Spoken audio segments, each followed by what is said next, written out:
welcome to another episode of Grizzly's Cave. This is Grizzly Andrew, and this is going to be part two of the episode with my guests, Ben and Trevor Johnson. But before we start, I want to plug the GoFundMe account.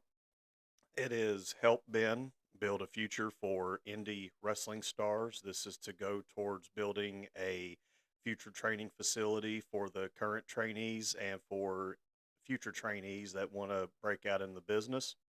The link is gofund.me/9, B as in boy, 2, F as in Frank, C as in Charles, 903. And also, folks, the next NAW wrestling event will be Saturday, April the 5th at 7 p.m. Doors will open at either 6 or 6:30. Ticket prices are as follows. Ages 0 to 5 get in free. Ages 6 to 12, tickets are $5. And then ages 13 and up, tickets are $8. Concessions are available. It is a family-friendly promotion. And folks, this past show we had Saturday night was incredible. And I promise if you come to the show next month, you will not be disappointed. And also, before we get back to my guests, I just want to say, fuck you, Kyle, especially for that video that you sent me the other day. Fuck you. All right. So, again, folks, I want to introduce back to the Grizzlies Cave, Ben Johnson and his son, Trevor Johnson. Good evening. Hey, how's it going? It's going great, guys. How are you guys doing? Doing real good, thanks. Very It's well, thank you. good, good.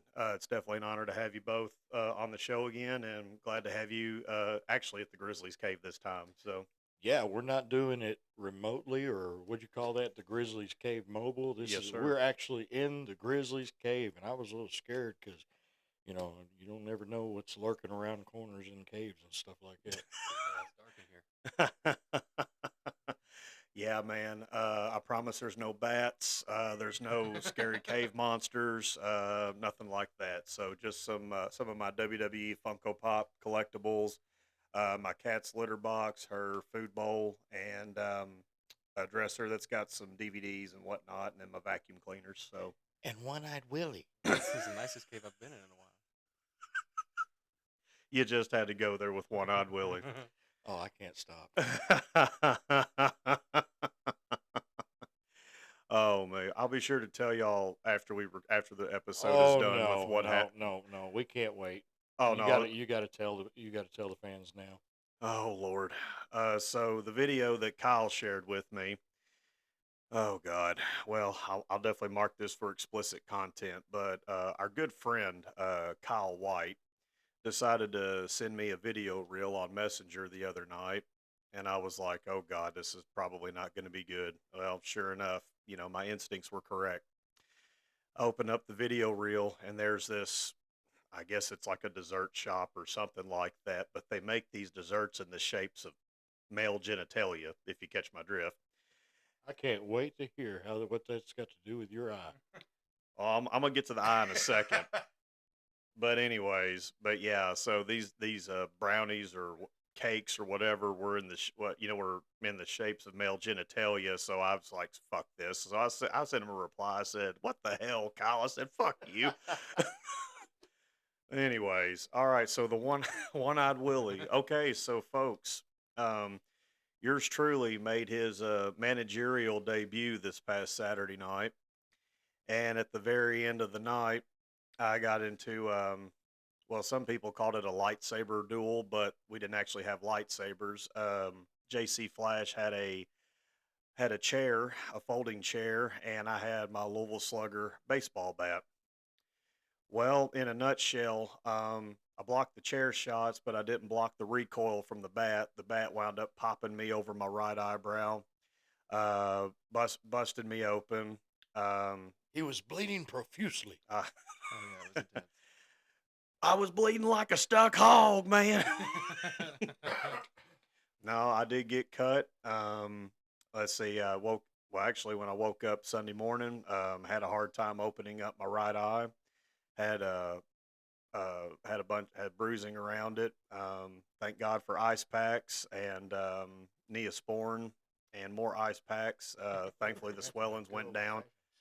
I can actually open up my eye now without any problems. And also, I want to give a shout out to Crystal Brigman. She takes the photos of our shows, but she actually is licensed in first aid and CPR. So luckily she had a suture kit available. So she put the suture kit over the cut and got me situated. So Miss Crystal, if you're listening to this, thank you very much for taking care of me. And also Jordan Fulkerson, one of the trainees. We were told there was no ice left.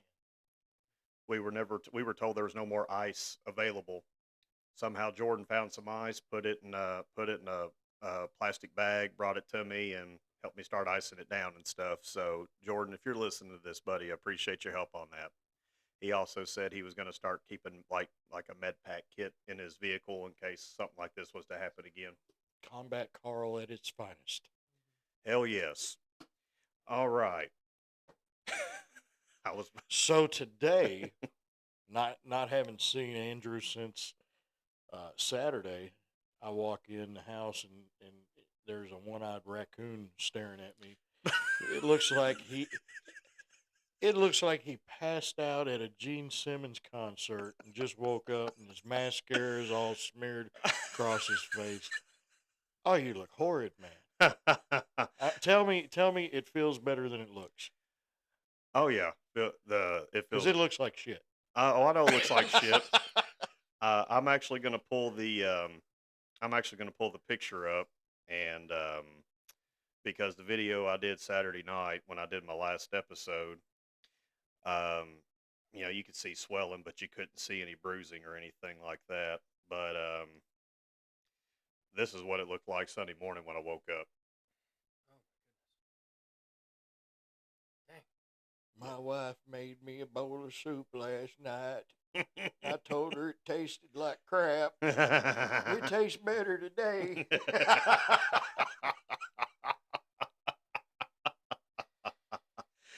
Yeah. Oh man. Well, I mean, it hell, it happens. Could have been worse, but thank the good Lord above that wasn't the case. I didn't have to have stitches or anything like that. So Ooh. it could have been worse. Yeah. I'm just kind of curious. Do I need to wear the eye patch to work tomorrow night or not? I'm leaning more towards yes. So yeah, yeah. Well, anyways, You really will be one-eyed Willie at work tomorrow. yeah. I tried wearing the eye patch a little bit, and it freaking sucks. But hey, if it covers up the monstrosity I've got right now, then it'll be all right. So, all right. Or you could just go raw dog it. You could make up a great story.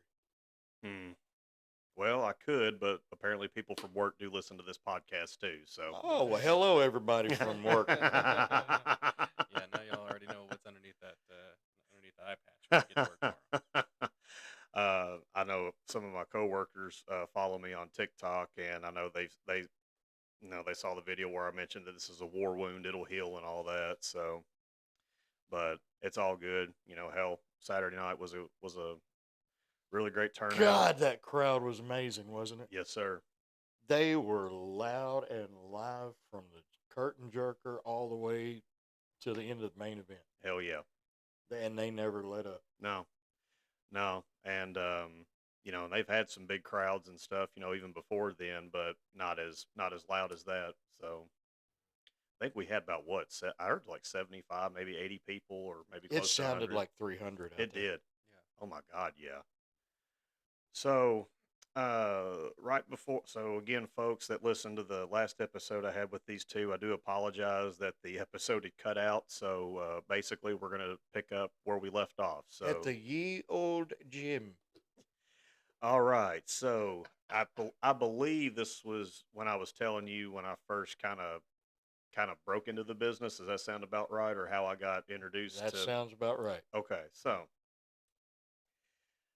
the gym I worked out was the Ye Old Iron Sweatshop in Hopkinsville, and it was right across the street from Kroger on Skyline Drive, and it was a duplex building that was connected to Mr. Tuxedo.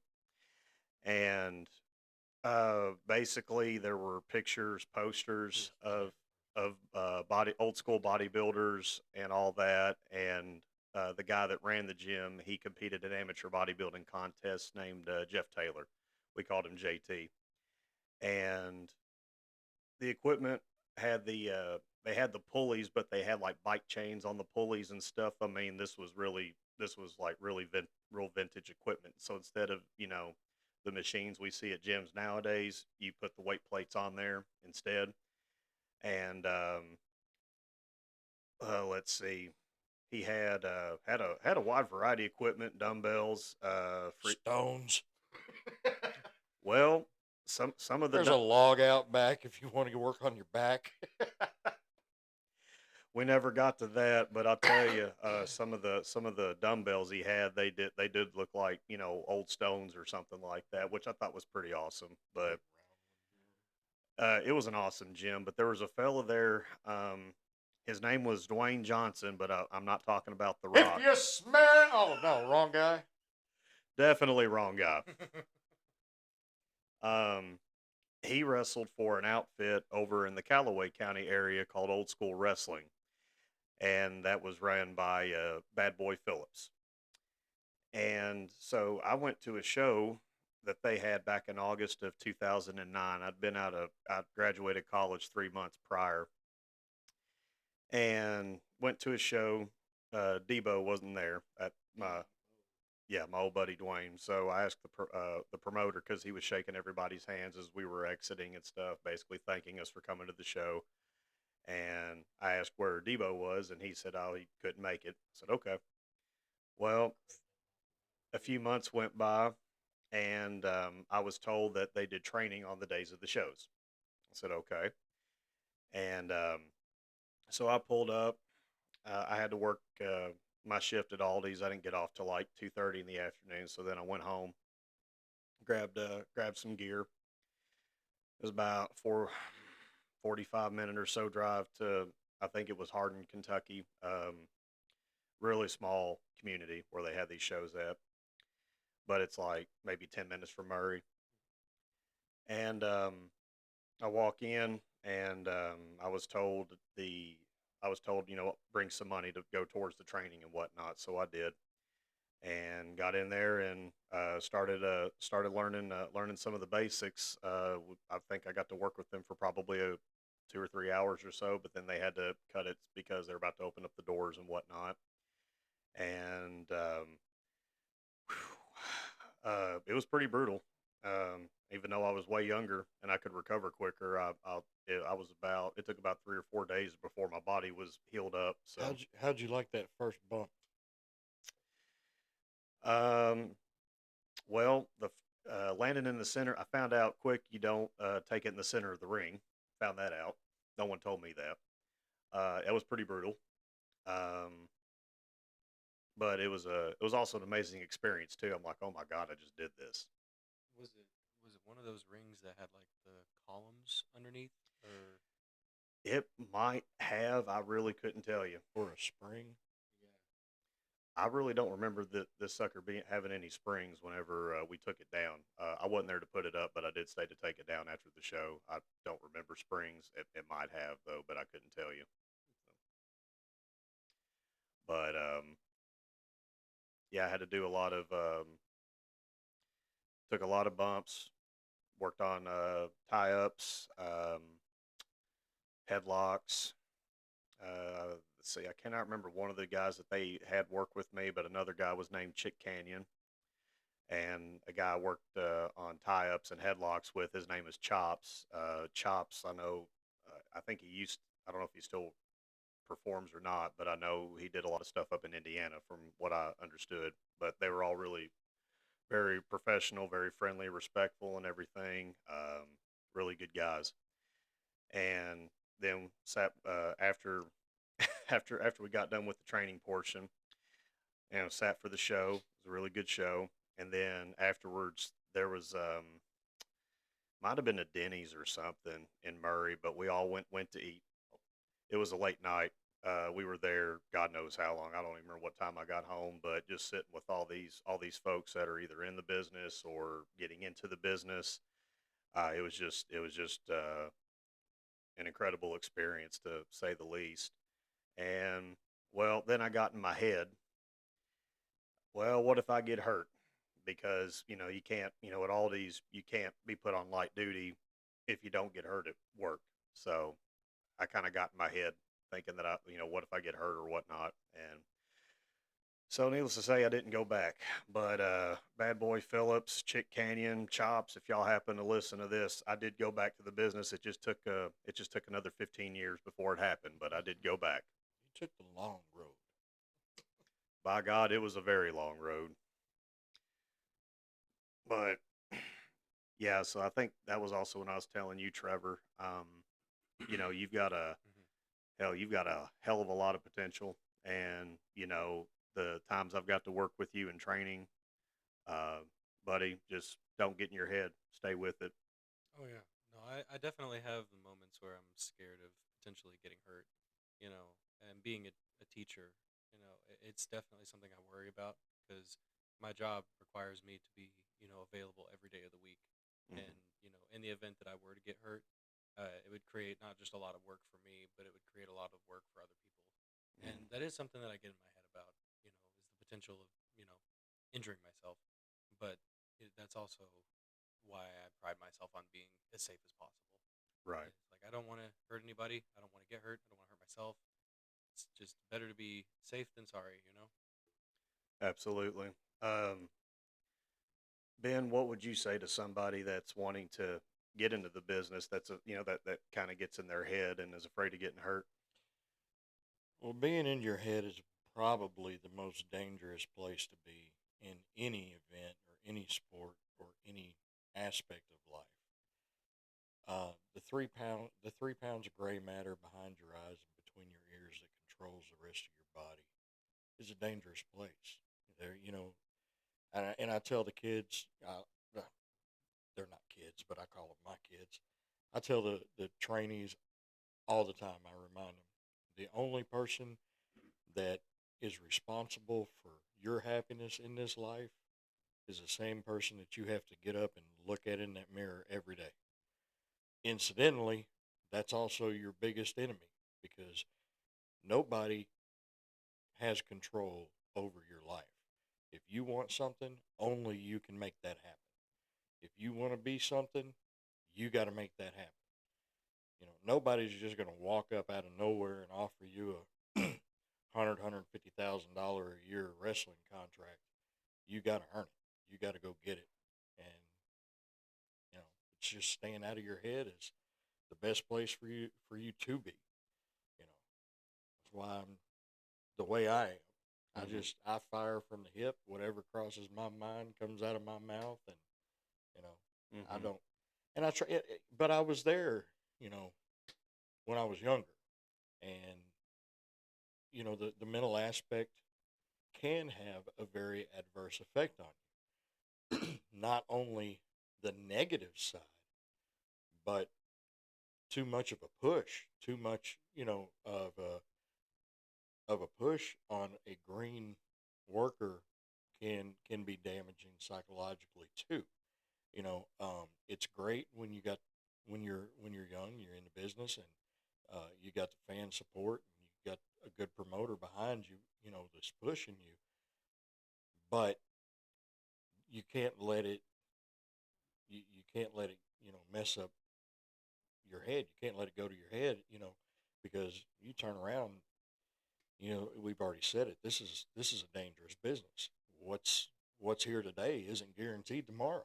You know, there's been many wrestlers on the indies in the bigger promotions that have had the world eaten out of the palm of their hand, and look, they sustained a career-ending injury or a life-threatening injury, um, and we've lost a lot of wrestlers over the years to non-physical related stuff, like sickness and disease and car crashes and stuff like that. You know, things outside of the ring. So it's not just the aspect of getting hurt in the ring. It's the aspect of taking care of yourself both in and out of Yeah, the biggest, and also as well, taking care of whoever you're working with too. the ring. Absolutely. Yeah. Yeah, because I mean, they've got, we've all got jobs, we've all got families we have to support and stuff and all that. If we can't work, if we can't work, then, we don't get the bills paid, we don't get to eat. So, you Yeah. definitely got to take care of not only yourself, but your opponent, um, or whoever you're training with. Like, I told you, I bragged about you to Ben and to, others. I said, this kid took care of me and stuff. I ain't gonna lie though, I was a little nervous about making sure I didn't take care of you Oh. because I knew what was going to be waiting for me. Yeah, because I knew there'd probably be heat on me and stuff and all that. But I had a feeling your dad was going to whoop my ass, if I screwed up. So that's why I tried to take extra care, be as easy as I could. So Oh no, you did a great job. It was it's I was scared more so than anything. I'm what 170 pounds soaking wet, yeah, and you and I working together, I was a little nervous because you're not even you're not a large guy. You're stocky, right. but like you Careful. are. He's sensitive about stuff like that. Oh The no, I'm stocky is a not. good Don't lie to him. stocky is a good word, but like you're built very almost barrel chested, Yeah, but you're stocky. You're a little top heavy. You got the shoulders of like a He mule. says, "Quit skipping leg day." No, not at all, not at all. But you were one You of got to isolate the calves. you got to do the calf raises. But I was nervous because you are one of like the bigger people that I have worked with. So I was, we were working on body slams and Michinoku drivers, and I'm just like, how the hell am I gonna put him on my shoulder and and slam you down and maintain like that level of safety? So I was nervous. You do a good job of planting yourself on me and helping me be safe with you. So you worked very well with me.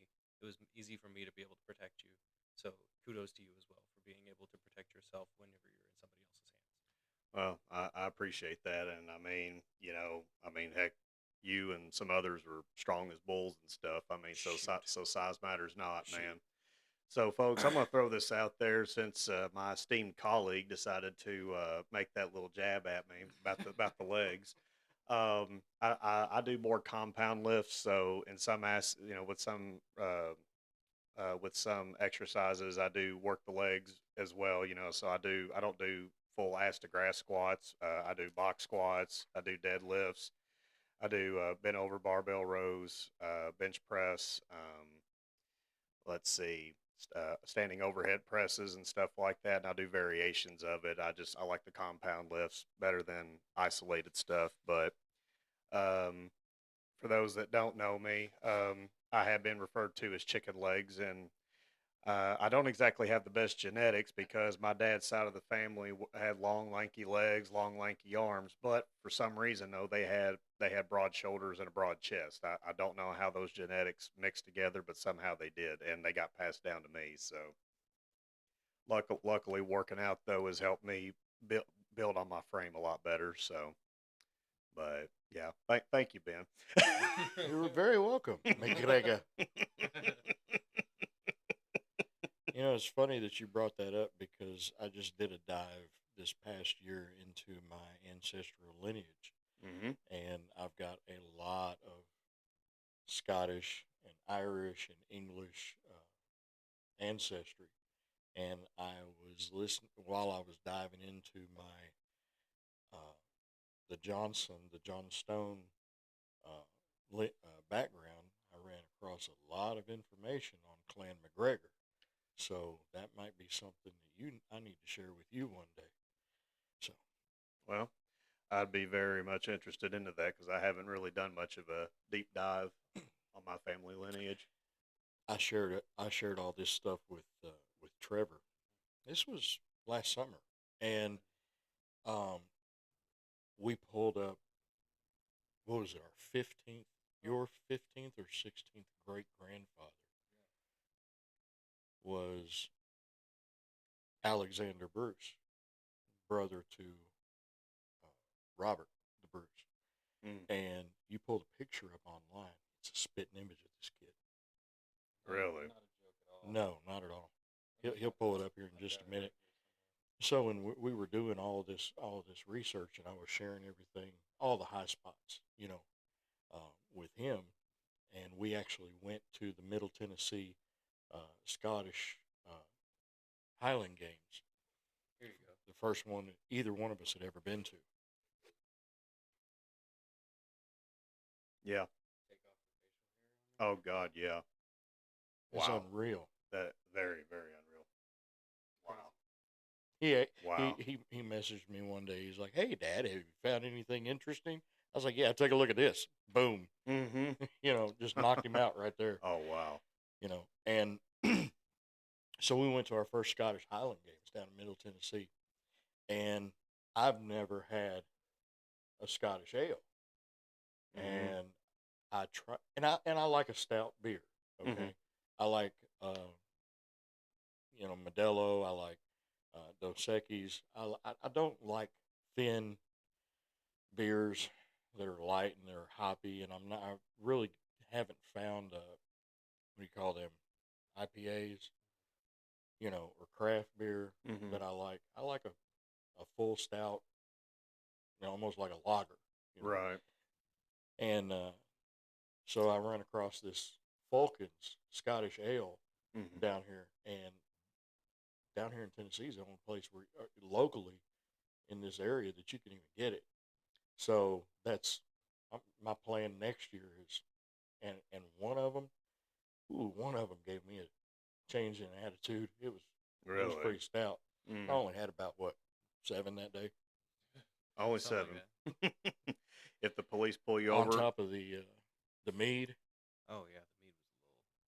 That was pretty strong. I was a little surprised by that. Mead being supposed to be like a homemade wine had more like an alcohol content closer to a hard liquor almost. It was wild.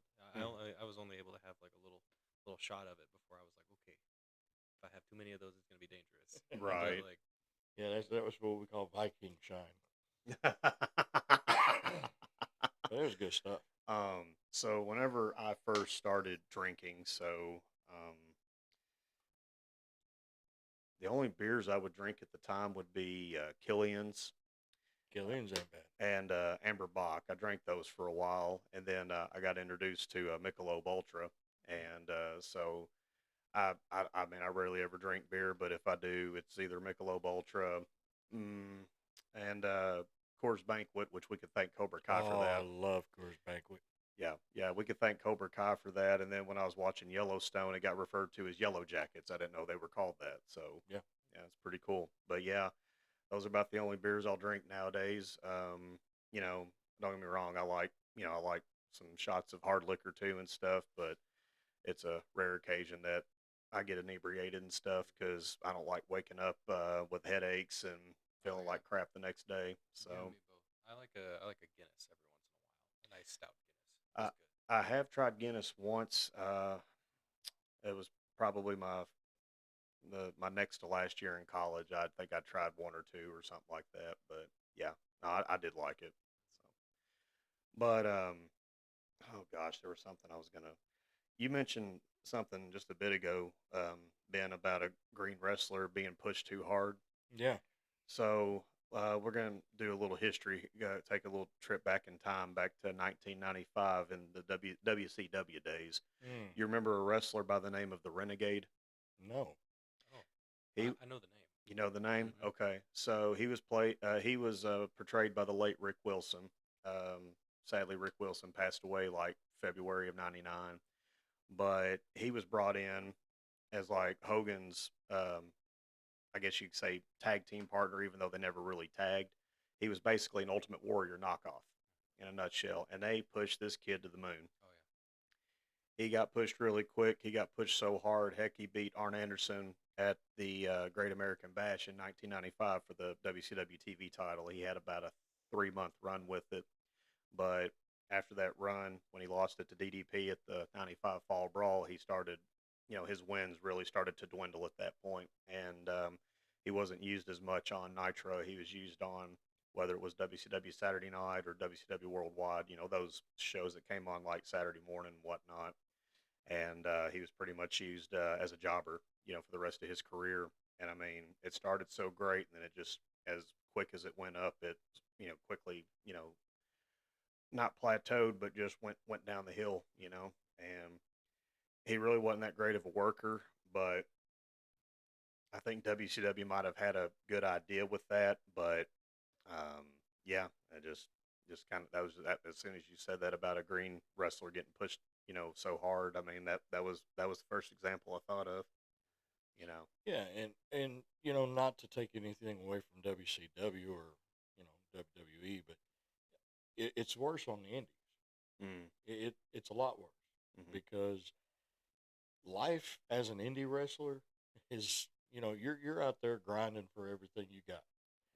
Um, and if you if you don't have the right mentor to keep you in check, you know, it's a breeding ground for egotistical maniacs, mm-hmm, and it can be. yeah, And you just got to you got to align yourself with the right people, have the right people in your corner, and remember, you know, just because you're on top today doesn't mean you're going to be on top tomorrow. right, And anything can happen.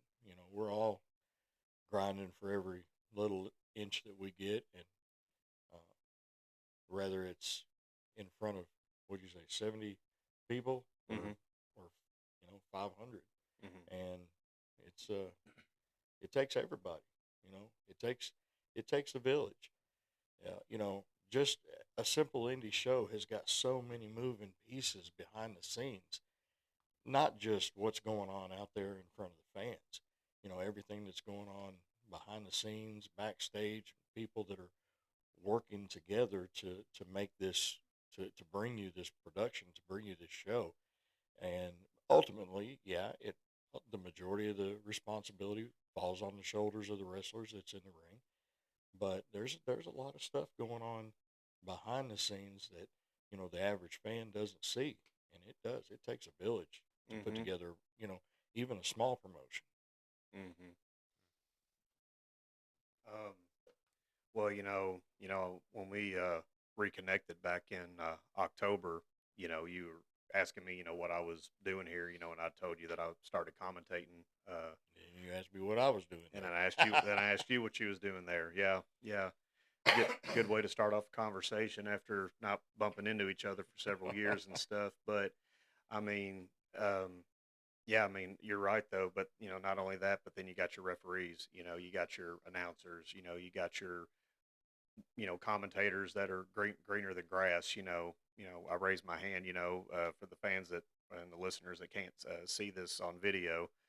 I mean, yeah, it like you said, it takes a village, but we all work together as one big team, It did. You mentioned Crystal, the camera lady. Absolutely. You know, um, the people that are working concessions.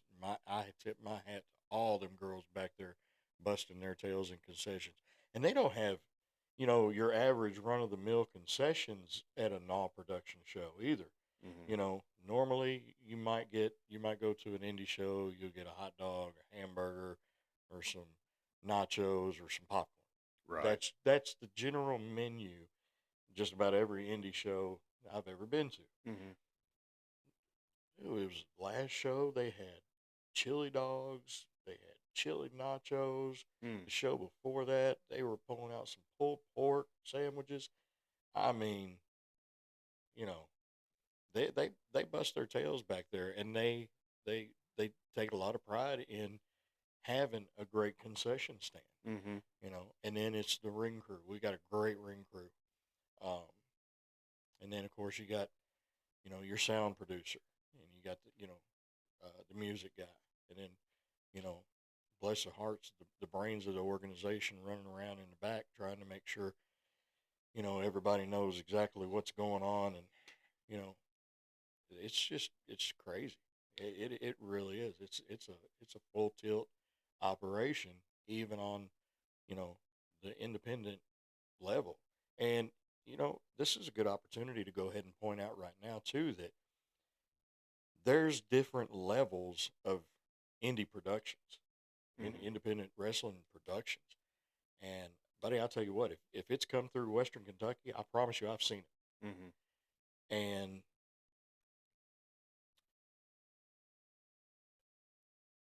I haven't seen an indie production on the level that Gnaw is. Mm-hmm. Either they got the workers and ain't got the support crew, or they got the support crew, they ain't got the concession crew, or they got the concession crew and ain't got the workers. Mm-hmm. And I'm telling you, man, Gnaw is one well-rounded organization. Mm-hmm. They've got some of the best concession workers I've ever seen. We got great support crew. We got great ring crew. We got great managers running around in the back putting everything together. We got a great sound guy. We got great camera people. And to be completely honest with you, we got some great workers. Oh, I agree. We've got some great workers in this Absolutely. production. I saw things at the last show I didn't expect to see.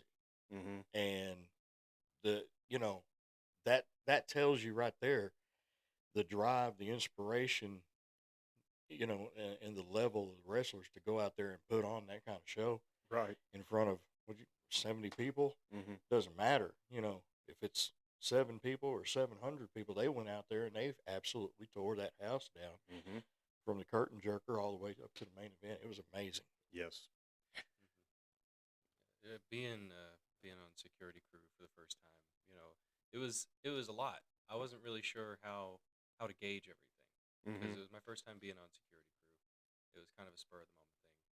Um, but being there so close to the ring while a show was happening, hearing the crowd being as loud as they were, it was wild. I didn't know if it was comparable to the other times or not because I'd never sat in that position. Right. But there were points where I couldn't hear who was on the microphone because the crowd was so loud. Oh, yeah. And just to be able to hear that and see like the work that goes into it and hear how it's received, it's really really cool. Oh, absolutely. Yeah. And I've stated in, I think it was the last TikTok video I posted promoting my last episode that, thanking the fans, for being out there because, I mean, without the fans, we can't make this happen. Their support is what helps keeps this promotion running, and not just our promotion, but for any promotion. I mean, because they're paying customers. I mean, and folks, for those of you that have never been to an independent wrestling show, I strongly suggest you check out a local independent wrestling show. I mean, folks, the workers that do the concessions and that stuff. I mean, to my knowledge, Ben, and you can correct me on this, it's all volunteer work. They don't get paid. The workers themselves, depending on how much they draw, it can be a good chunk of change. It could be little to none. So I mean, we do this because we love the business. We have a passion for it. I don't know. I don't write the checks at the end of the night, but I'm sure that concession crew is a tightly knit group of a lot of friends back there. Hmm. I don't know that they take anything from the Yeah. from the overall sales or not, but if they are in fact out there doing that out of the kindness of their own heart for their Hmm. own reasons, Right. even I tip my hat to them again because a lot of people don't hustle like that on their 9 to 5 job. Right. Let alone go out to a wrestling event that they can't see because they're not enjoying the wrestling event because they're back there in concessions making sure all that stuff's getting made, and because Hmm. people are getting up not just at intermission but throughout the rest of the night Oh, going back there. absolutely. Them girls don't get a break. No. So if they're doing that, man, they're Yeah. working hard. They're the hardest working people in the business. Oh, hell yes. And I mean, the shows run about 3 hours, but I mean, they got to get there earlier to start prepping the food and stuff, because you never know how big of a crowd you're going to wind up getting. So yeah, they're spending several hours of a Saturday that they could be at home relaxing, like you said, from their 9 to 5 job and Yeah, stuff, and they're putting in that work. and they sell out too. They do. Oh They yeah, do. yeah, Not everybody's gonna get that dog in them. Throughout the night.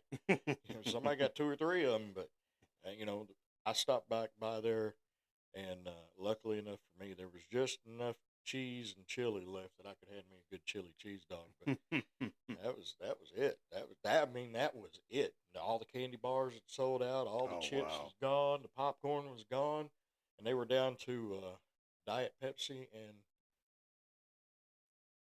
there was something else. But two out of what 9 different soft drinks that they had. I Hmm. mean, it was crazy. Oh I mentioned my mamaw last week. She had called it wrestling. Because that's what they. She's like, well, Andy, that's what we called it down here.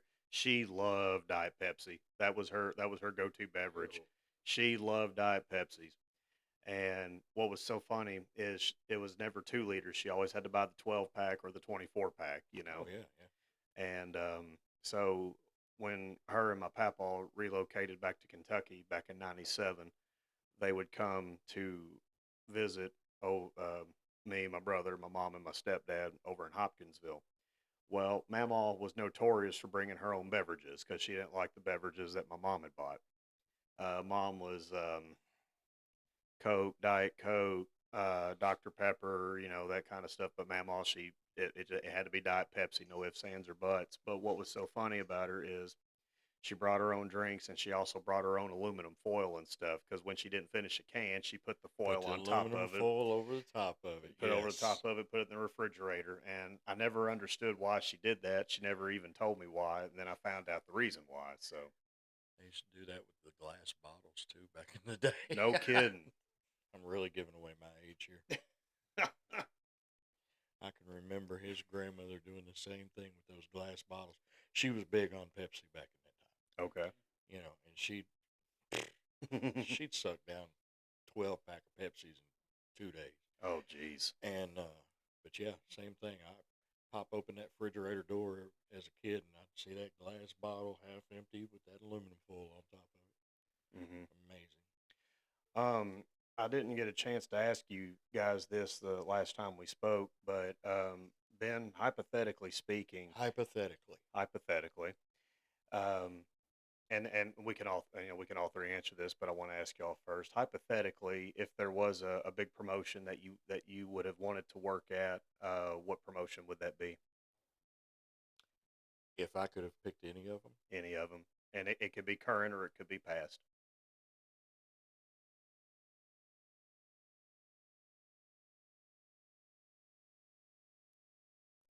wow, I get my choice of any major promotion to go work for. Which one is it?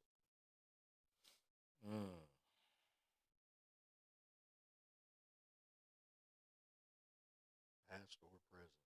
Man, that's a tough question because there's been a lot of there was a lot of great promotions, back when I was working. Right. You know, WCW was still up and running. Yeah, okay, TNA. I would have loved to have gone to down to TNA. I would have loved gone to Florida and worked TNA.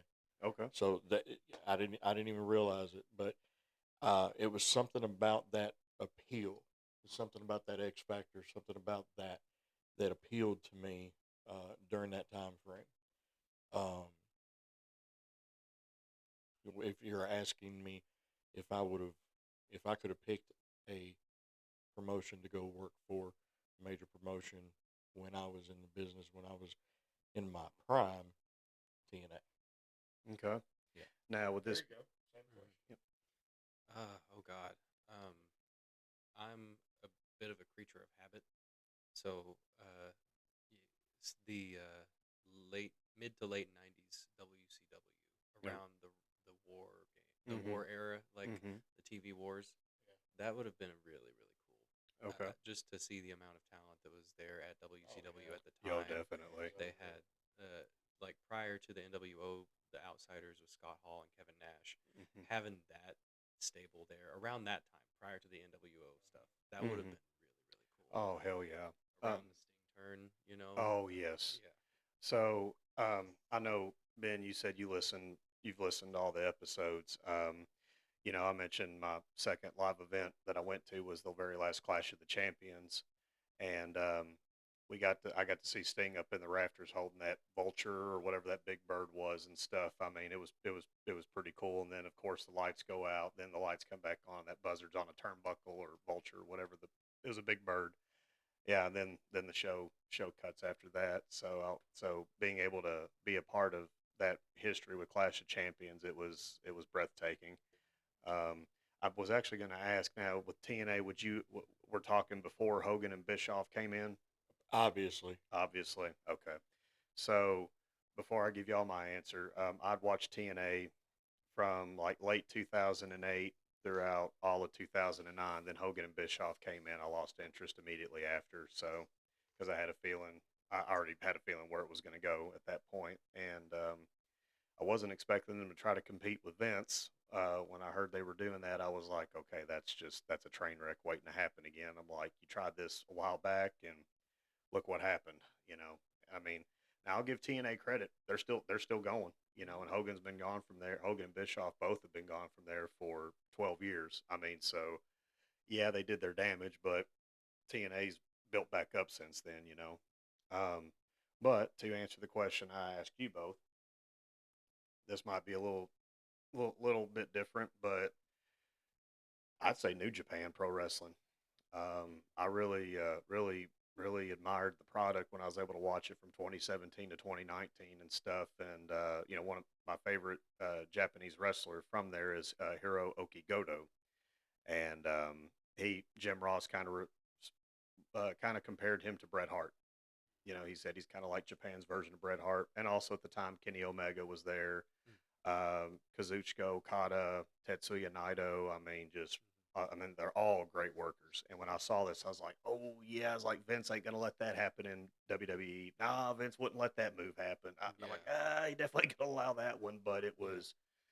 it was, you know, very athletic, very competitive, and the audience, the audience was usually pretty quiet and stuff, which it's kind of different with how it is over here in See, America.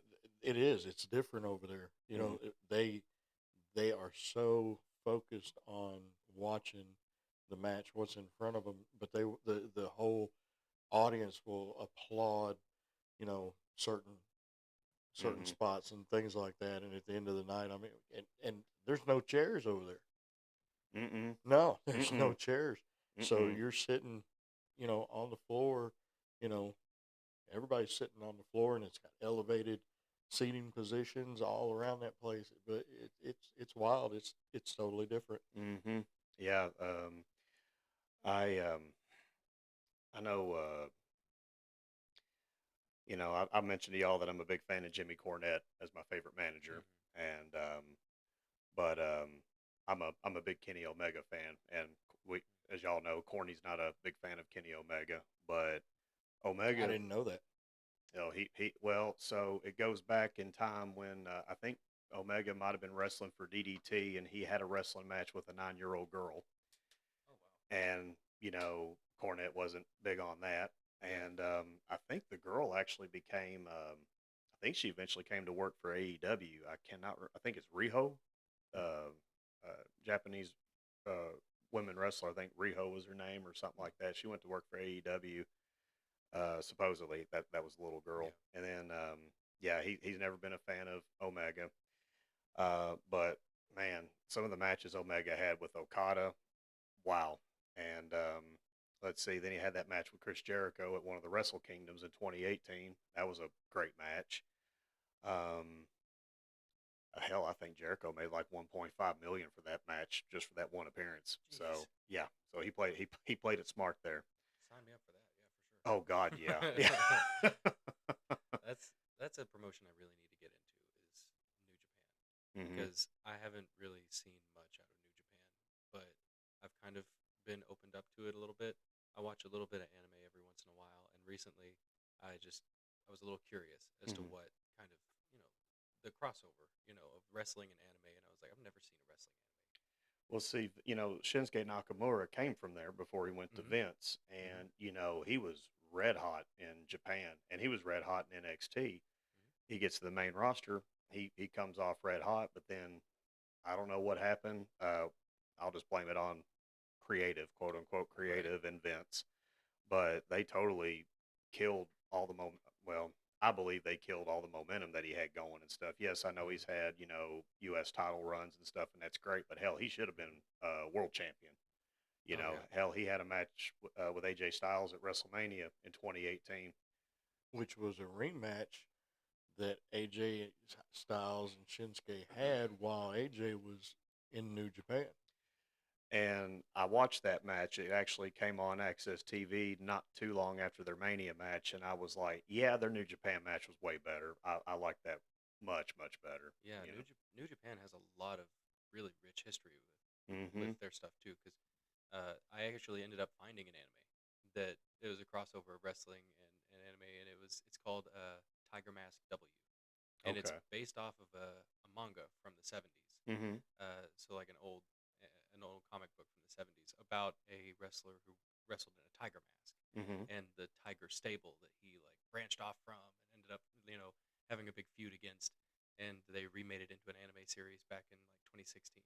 Mm-hmm. But I was doing a bunch of research, and they got a whole bunch of New Japan wrestlers to do the voice acting for it, and just the amount of respect that they have for these wrestlers to put them into something that is so richly ingrained in the wrestling culture. Mm-hmm. And there were some previous WWE talent who also worked for New Japan at one point who was doing the voice acting.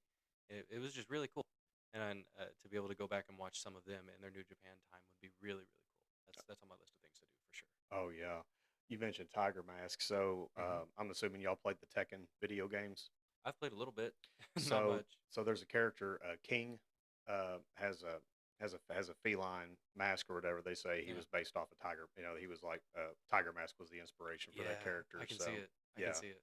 yeah, because like they're so. I had the original Tekken on PlayStation, and you open it up and you take the little packet that's in there out. It kind of gives you a little biography on the characters, and the character King was it's a pro wrestler. Hmm. So Yeah, yeah. yeah, and it's really cool. They had like some New Japan wrestlers that have never been in the states, never worked for a United States company, from what I was able to gather.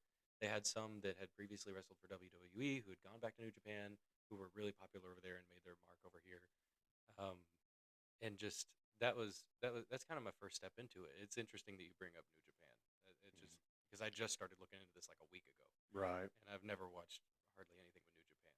But So in 2019, I had DirecTV, as you all knew, and the listeners have heard me mention. They wound up taking New Japan off Access TV because they were going to be bringing TNA on Access TV, and to my understanding, they wanted, and this is just all rumor and innuendo, but to my understanding, they were wanting TNA and New Japan to have a partnership. Well, New Japan balked on that idea at the time because Okada had been in TNA during the Hogan Bischoff era, and he was, basically a jobber, or an enhancer. And Tetsuya Naito was part of a tag team in '09. It was called Team No Limit, and I think it was Yujiro Takahashi was his tag team partner, and another great wrestler. But they were basically used as jobbers and stuff, and so I believe that's why New Japan balked on the idea of having a partnership with TNA. Now, yeah, I'd heard sometime later that somebody from TNA had wound up apologizing to Okada for the mistreatment that he had received and stuff back then. Because after he yeah, left TNA, he went back to New Japan, and they shot him to the moon. So yeah, doing something with their talent that they weren't really keen on. right. You know. He actually wrestled a 30-minute Broadway with oh gosh, Minoru Suzuki out in the rain. Oh Out wow. in the rain back in the summer of 2018. Yeah. Hmm. They've had some wild storylines. I just recently heard about um, there was a storyline with oh gosh, um, like Great Muda, I think, that was absolutely Hmm. insane. They had a Great Muda storyline that went on for what was it, like a year, a few months, something like that. But Hmm. it was just this outlandish, completely outlandish storyline, and you would never hear of stuff like that over here. And it's just the way that they take the stories and they kind of make them larger in life in ways that you don't see it in the U.S. Hmm. I don't know. We've all been paying pretty close attention to a CM Punk Seth Rollins storyline that's going on, what, 18, 20 months, several Yeah, years. yeah, yeah, yeah. And you know what's crazy is, after Punk left WWE, um, they had pitched the idea of the Shield to him, and the names he had mentioned that he wanted a part of that faction because they were, working with him at the time. Um, he did mention he wanted Tyler Black, who's Seth Rollins. He mentioned Moxley or Dean Ambrose, but he actually did not name Roman Reigns. He wanted Chris Hero, Yeah, that was a or Vince decision. yeah, that was a Vince decision. Yeah. Oh, Vince. Speaking of Vince, I finally started watching that Netflix series they did on him. Oh boy. I was actually watching the second episode called Heat Hmm. right before y'all showed up. So yeah. Good episode. Oh yeah, yeah. From what I can see, I just gotten started on it, and they started talking about the steroid trials with Zahorian and all Oh that. yeah. So yeah, I'm really interested. Which I've already seen the steroid trials on Dark Side of the Ring and stuff. I love that series, but I'm really kind of curious to see where they go with this on that. But Yeah. let me. Without spoiling it too much for you, they do go into pretty great depth.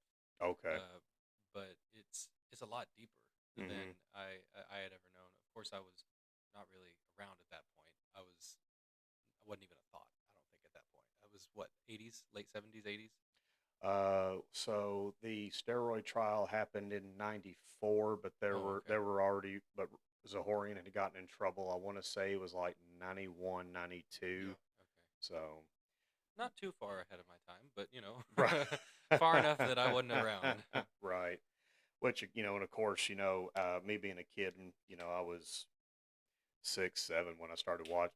Between ages 5 and 7 when I started watching WWF. You don't really hear about this stuff and all that. So but then you hear about it, later on in life, and it's like, okay, now it's making a little now I'm starting to see why when Hogan came back in '93, he was a lot skinnier. He wasn't this big, larger than life character. Yeah. Yeah. Same thing with Ultimate Warrior when he came back at WrestleMania 8. He wasn't nearly as monstrous as he was before then. Oh So no. makes a little more sense. Um, let me think here. Um,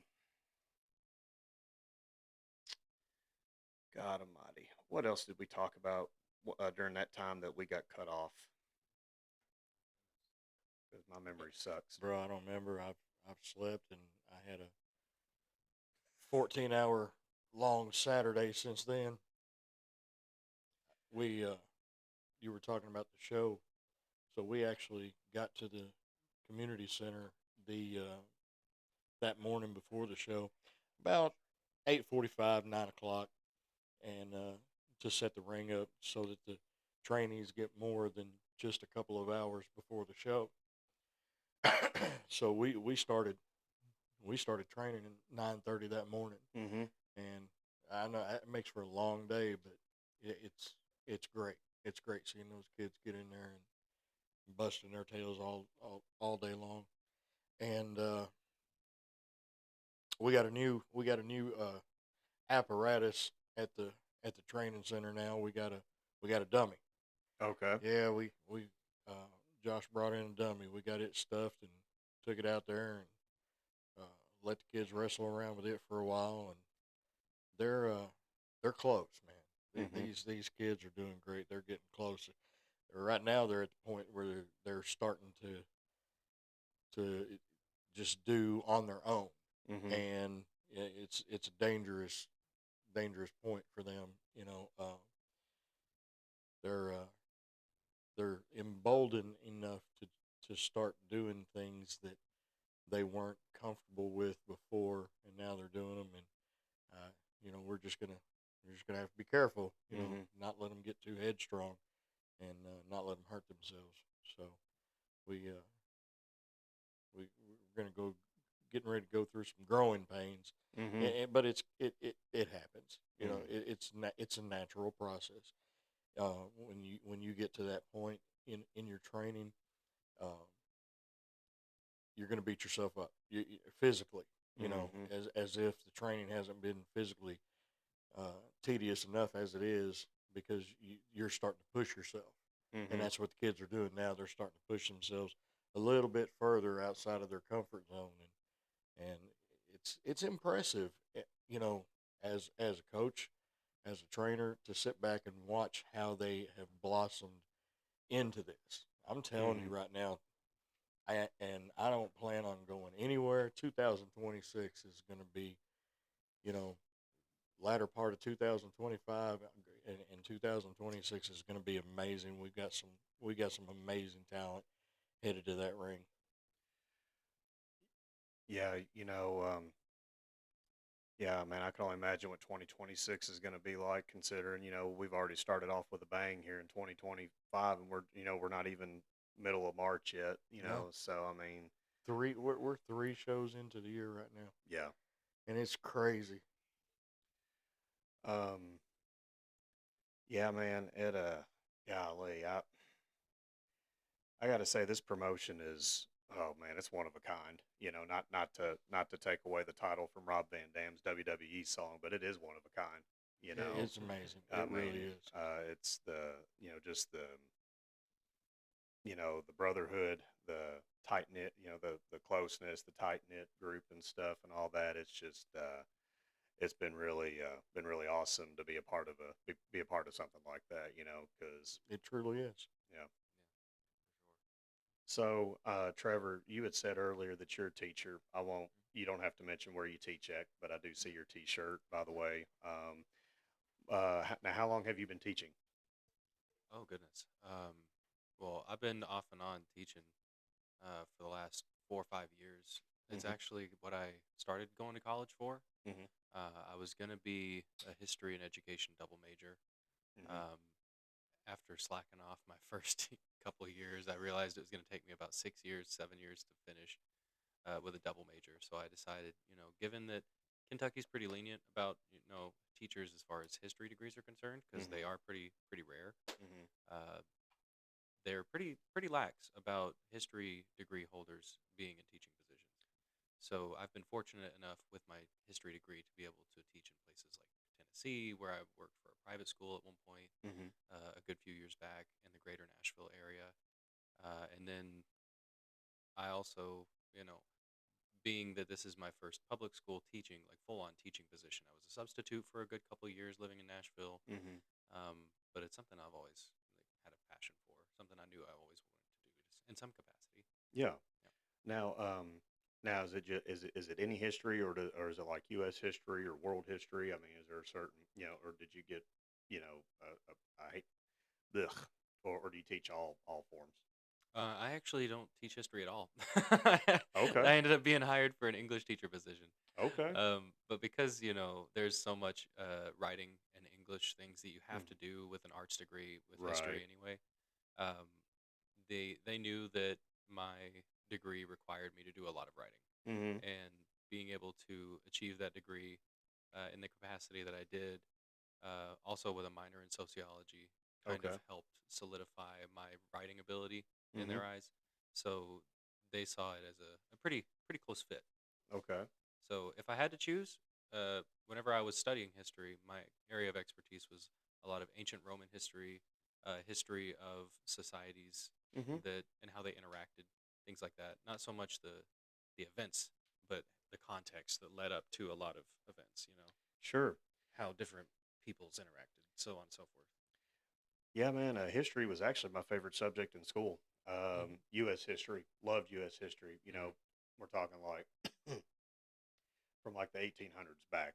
That was my Yeah. favorite. Favorite time frame. Oh yeah, anything 1800s to now, I couldn't really tell you much about. I know, the basics and things, but a lot Right. of it has to do pre American Revolution kind of stuff. I got you. So when I went to Austin P, my first. So I originally majored in political science. Oh, okay. I was actually gonna be a lawyer. Right on. Um, and but I didn't care about politics, and the closest thing for that was political science, Hmm. and I just hated politics, and I still do hate politics. Now I do vote and stuff and all that, which is Hmm. another reason I get called for jury duty because I don't have a I'm not a convicted felon, and I vote. Right, right. But I hate politics, and I just got bored with it, man. And so I wound up switching to public management, and they actually had more stuff based on the criminal justice system and all that. But I wound up not pursuing the lawyer thing, and Yeah. I mean there are things as broke lawyers, and I got in my head, that I was going to be a broke lawyer, but I was going to pretty much do everything except criminal cases. I would have done, divorce, injury, Hmm. stuff like that. But yeah, I wound up deciding not to go that route. But a few years back, I watched the whole Matlock series. Mm. Love that show. Love that show. Andy Griffith. Oh man, he was great as Matlock, and I kind of sympathize and empathize with him because I'm kind of a grouchy old man too. Sometimes I'd get angry. I'd call people a jackass and all that other stuff. But one of the things I liked about Matlock, he always wore that same gray suit. Mm. He was a very rich man, but he was a very rich man with all the money he made from these cases. But he always bought hot dogs and a can of pop and stuff. He Mm. wasn't a big luxury, big lavish lifestyle type of person. So Yeah. and then I'd watch Perry Mason as well, with the late Raymond Burr, and I loved that show. I was like, gosh, dang it, I should have went to law school after all. So, but anyways, but man, that's awesome. That you being a part of the educational system and stuff and all that. And now the school that you're at now, how long have you Mhm. been there? I've only been there for a couple of months so far. Okay. Um, so it's still relatively new, um, being kind of in the public school sector, you Mm-hmm. know. Um, it is a very, very rewarding job.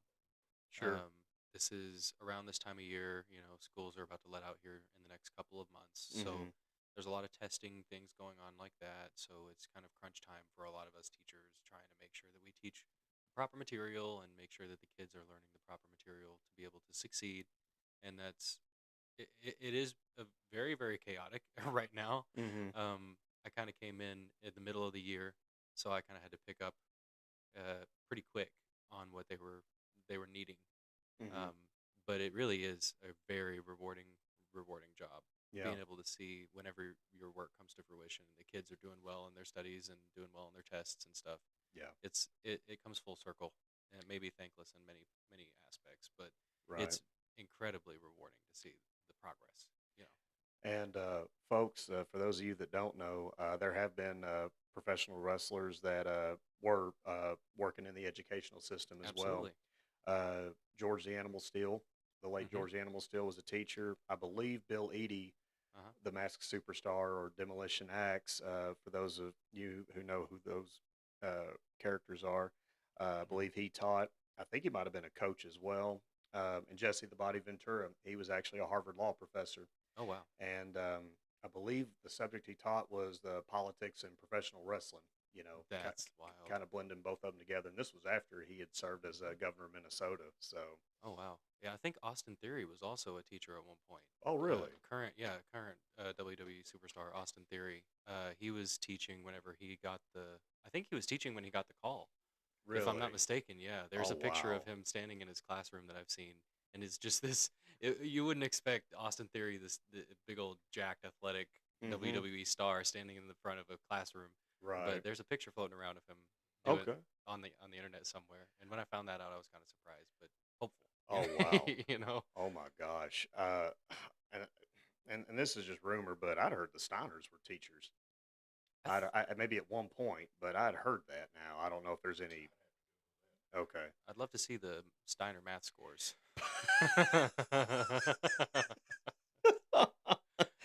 Oh me. If you all get A's on this test, you got a 133% chance of passing. Or better yet, someone walks up to him to go to his desk. Sit down, white trash. Oh, God. Getting heat from the students and the parents. Oh dear God, can you imagine? Oh my God, Scott Steiner, holy shit, man. Oh. Oh, he would. Oh God, that man could cut a promo. I mean, he could cut. Especially the last last few years of WCW. I mean, when he broke out on his own with the Big Papa Pump, Oh yeah. he fucking just killed it. Sorry, folks, for the language. Again, it's probably best not Big to have your Papa children. Pump is looking for an eraser. Holler if you hear me. Oh my gosh, man, they really, I, w- when he went back to Vince in towards the end of '02, he had a pretty short run. There's like 2 years. They did not use him as good as they should have and stuff. Well, And Vince is notorious for, you know, degrading talent. especially from WCW, Yeah. right? I mean, look what I'm going to catch some heat for this one, but look what he did to Jeff Jarrett. Mm-hmm. Look what he did to Dustin Reynolds. Mm-hmm. Look what Cody went through in his younger years. Mm-hmm. Okay. Um, and I love the fact that Cody included that in his in the promo that he cut when he was talking to, I believe he was talking to Punk Mm-hmm. when he said, "You're looking at stardust." Mm-hmm. You know, I mean, it, there was so many great workers that made it all the way up to the WWF or WWE, and it's like, no, it is Mm-hmm. like it is some of the most off the wall shit that. I mean, was he tripping LSD at the time? Well, that helped him with that charisma, pal. Oh, jeez, Lord. You know, I hate to say this, but if you were a woman, you got called up to WWE. You know, it was just so sexually fueled. Mm-hmm. You know, and if you were a talented, a good talented mid carder, you know, you were slapped in some goofy ass doink freaking gobbledygooker damn repo man, you know, gimmick, and it was horrifying. Yeah. And I'm glad that a lot of those wrestlers have come out now and spoken out against that shit. Yeah. Well, you remember Norman the Lunatic? I do not. He was in WCW towards the late '80s, but you may know these names. When he went to WWF, he was at first Friar Ferguson, and then he became Bastion Booger. Oh, I do remember the Bastion Booger. Yeah, yeah, that was him. Mike Shaw was his name, and yeah, Another WCW wrestler. mm-hmm, yep. And As soon as you said Mike Shaw, I knew who you were talking about. then let's see, there was the gimmick of the Goon that was played by Bill Irwin. And Bill Irwin had a hell of a run in AWA and other territories and stuff. Yeah, I don't know what Vince's deal was. He might have been tripping on LSD, or it might have been some of that ego SD. Right, the resentment from the war, TV war days, the Yeah. Monday Night Wars. Mm-hmm. It just, yeah, I mean, you bought out the competition. You're legitimately the king of the empire now. I mean, why give these terrible storylines? Like hell, DDP is the stalker of the Undertaker's wife. I mean, come on, this is fucking Diamond Dallas Page, damn it. I mean, this guy had world title runs at WCW, had great matches with the late Randy Savage, Booker T. I mean, they made Booker T more of a cowardly person, always doing a sneak attacks on Stone Cold when the quote invasion angle happened and stuff. And I thought, this is fucking Booker T. I mean, this man was a hmm multi-time world tag team champion with his brother Stevie Ray and Harlem Heat. yep, Had world title runs, had great matches with, whether it was Jeff Jarrett or Scott Steiner or Kevin Nash or even back with the tag teams with the Steiner brothers or the American males, Scotty Riggs hmm and Buff Bagwell. I mean, oh yeah, just killed him. Now, I will say this, you know, as time wore on, Booker T did have a better run with the company. oh yeah, Now, the King Booker gimmick, I mean, he played that to a T. That was so good. He got that sucker over. But I'm sure y'all may agree with me on this, but that match he had with Triple H at WrestleMania 19 for the world title, I really thought Booker T should have gotten that, because the way they were building that storyline up, that would have been a perfect ending for that match, but it didn't happen, you know. Yeah. So I'm a little foggy on some of the WrestleManias around that time period. sure. That was kind of when I was a bit younger. That was whenever they would have been airing when I didn't have access to WWE at the Mm-hmm. time. I was still in the era of watching the tapes, the Sure. old WCW tapes. But it's never made sense to me because if you have been feuding with this other company on Monday nights for the last however many years, and then you bring that talent over into your company and you give them all these kind of trash storylines and just kind of yeah, Mm-hmm. it's almost cheapening your own brand because you're Mm-hmm. That's saying exactly what he these did. are the people who were giving you a rung for your money for years, and then you bring them into your company and you're giving them next to nothing to work with. Mm-hmm. You're making them look bad, but you're making yourself look bad because you were having a hard time keeping up with them for years.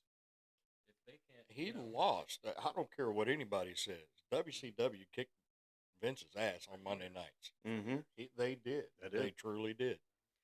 And I mean, they came within an eyelash of putting Vince out. I mean, within an eyelash. There's people that have theories today of what killed it. Some people say it was when the way Goldberg's streak ended at the 98 Starrcade. Some people say it was the finger poke of doom. And then, I'd say that was the start of it. But then they brought, God, I'm going to quote Mr. Cornette here. Then they brought in the Archbishop of Talentberry, Vince Russo, and then that didn't help matters much. And That was pretty much shooting another hole in the bottom of your boat. I mean, they'd already had numerous holes at this point, but come on, making David Arquette the world champion, I mean, that just basically diminishes, the legacy of that championship, going many years past and stuff. Yeah. But some people think McMahon sent Russo down there to kill the company, I you know. don't doubt it. I really don't. I don't doubt it. And there was other workers that went to WCW Hmm. that could have brought it back to its former glory, and that didn't happen. Hmm. And the talent that he brought out of WCW and ECW, it's like, he picked and choose. Hmm. Okay, um, he brought the Dudley Boys out of ECW, and they went global. Oh, I mean, yeah. they blew up. Hmm. But Sandman didn't get that. No. RVD blew up, but Dreamer didn't get that. Mm-mm. You know, What about and Sabu? what happened to Sabu? I know in '06, this was right after RVD defeated John Cena at the One Night Stand pay per view, became the champion. Not too long after that, they got busted for some dope. They got busted for dope and all that, and then Sabu just kind of went down at that point, to my recollection. It's been a while, but yeah, just God. I mean, he had, like you said, he had all the talent in the world and just did not use them. Wasted it. Uh, Absolutely squandered it. mm-hmm. Now, if y'all were promoting the WWFE at that time, what would y'all have done? oh gosh, I would have immediately brought the cruiserweight championship or a cruiserweight division straight from WCW into WWF Mm-hmm. at the time because you had people like Lodi, who was in the Ravens flock at the time, really big. He was kind of big because of the moves that he did. But Ravens flock would have been a great one to bring Mm-hmm. that stable the whole way in, give them a push because they were doing great. I Yeah. loved Ravens gimmick, loved the whole Ravens flock at the time. Bringing in talent like, I mean, I know it wasn't ever probably going to happen just because of his ideals, but bringing Sting in, if that was even an option Mm. at one point, doing it as early as possible, trying to make that deal work, would have done numbers. Mm-hmm. And just putting the effort into bringing the talent that was drawing the crowds into into the shows regularly would have done a lot more than what they did, Mm-hmm. even without diminishing your own talent. Um, Not to cut you off there, boss man. You know what? I know Ben knows the reason, but Yeah. do you know the reason why Sting didn't go to Vince at that point? That no, no, I don't Okay. exactly know. So I've heard Sting say this. I can't remember if it was in a promo he did for TNA or if it was like an actual shoot interview, but when Booker T had just went to Vince, The Rock said, who the hell are you and stuff like that. That pretty much did it for him. Oh So, wow. oh yeah, Okay. Well, I mean, yeah. I mean, I can't say that that wouldn't irritate me too, being however many years his senior in the business and having so many accolades up to that point as well. hmm That would definitely irritate me a good bit, and having that kind of mentality supported by the owner of the company doesn't do you any favors no, at all. no, and just think, had Sting went there, with his crow gimmick, and I know at the time, Taker was still, doing the American Badass Big Evil Biker Hmm. gimmick, and stuff, which that's actually my favorite.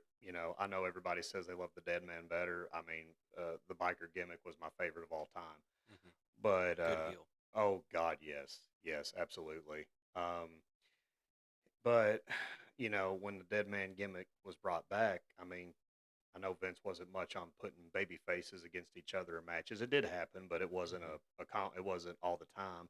Hmm. But just think of the Mania matches or match that they could have Oh yeah. had it when they're both, we're talking like mid 2000s and stuff. I mean, it would have been, they would have killed it. That would have been, Yeah. your showstoppers or your main events and stuff. But That would have been nearly on the same level as the Rock versus Hogan match.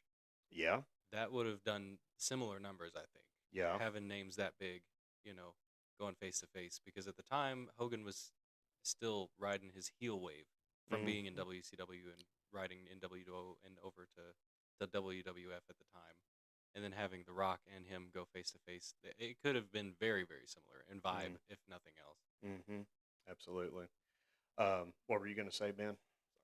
You asked what I would have done if I would have been in the ownership of WWE at the time that they bought all the rest of the major corporations. Well, I'm gonna be honest with you. I would have never bought them. Mm, I want you to think about this. What did he do? He was losing his hind end off. He was losing to WCW. He was going down in ratings. So rather than enhance his own product, he just bought out the competition. His product didn't get any better. mm-mm, He just didn't have anybody to compete with. yeah, He wasn't doing anything with the talent that he brought over. He just created time slots in cable networks. Iron sharpens iron. mm-hmm, Tom needed Jerry. Bugs Bunny needed Elmer Fudd. right, Wile E. Coyote needed the Roadrunner. mm-hmm, It's like a necessary evil. Okay? If I'm putting out a product and you're putting out the same type of product and more people are buying your product, I got to look as a business owner at why people care more about like your product more than they like mine. Okay? So the problem wasn't with the talent. right, The problem was in the back in creative development, the storylines, and these bullshit gimmicks that Vince would come up. I mean, for crying out loud, Hakeem, the African Dream, oh God, yeah, one man gang. mm-hmm, Okay, Tugboat Thomas, Typhoon. mm-hmm, You know, these were mediocre attempts, and they didn't shine light on good workers. Okay, and but that's just the thing. The problem wasn't in the dressing room. Mm-hmm. The problem was behind the desk, behind the computers, writing up the storylines, and production. Mm-hmm. So no, if you put me sit me back then, you give me the option, I'm firing everybody working in my company that has anything to do with production. We're going to start there. Mm-hmm. The the fans needed the territories Yeah. at the time. Technology wasn't what it is today. You know, you can't sneeze and everybody's walking around with cameras and microphones in their pockets. Right. Okay, that was one of the things that I brought up. You know, in the past when I was talking to Trevor, I didn't have to worry about a botch. Mm-hmm. Okay, we covered up the best I could. Maybe it would get talked about at best. It certainly wasn't getting broadcast out on the internet. Mm-hmm. It wasn't getting talked about on any podcast. Right. At best, someone says, you know, to Aunt so and so, well, how was the wrestling the other night? Well, they messed up one spot, but the rest of it looked pretty good. Or, you know, they really botched that match. It looked like crap, but they're not going to talk about that. They're Mm-hmm. going to talk about the stuff that mattered and left the most impression on them. Nowadays, man, not only is it being simultaneously broadcast over an endless amount of networks, you know, everybody in that arena has got a phone. They've got a camera. They've got a microphone. You know, they're going to video it. Mm-hmm. They're going to take pictures. It's going on social media. It's going out all over the internet in seconds. Right. You know, for crying out loud, you can do a live stream. You know, whatever you're doing, if you're making soup or mowing your grass or, you know, skydiving, you can live stream that, and people are watching it as you're doing it. How do you cover that up? You know, but at the time, the people needed the territories. They needed ECW. Mm-hmm. Okay, how many times? How many times in a year would the WWF or WWE come into the state of Kentucky? Mm. Twice, and it's either Lexington or Louisville. Right. Okay, to this day, 2, 3 times a year at most, and it's in Lexington. Mm-hmm. Okay, at the Yum Center. Right. Mm-hmm. So what's that doing for the fan base on the other side of the state? I mean, nothing. The only way you can see it is if you watch it through your television You're set. either watching it on TV or you're there. Mm-hmm. Okay, but back then when it wasn't being broadcast all over 1,500 different channels or, you know, live streams or streaming networks, that's all you could do. If you wanted to see it, you got your butt in the car and you drove, you bought a ticket and you saw Mm-hmm. it. That's the blessing and the curse. Mm-hmm. Okay, so now Vince has got this huge wrestling production, and until recently, he really wasn't battling with anybody. Mm-hmm. All right, so you got NXT, which is another WWE brand. You got AEW. You got Ring of Honor, New Japan, AAA. You know, that's it. Look at the amount. Look at the companies.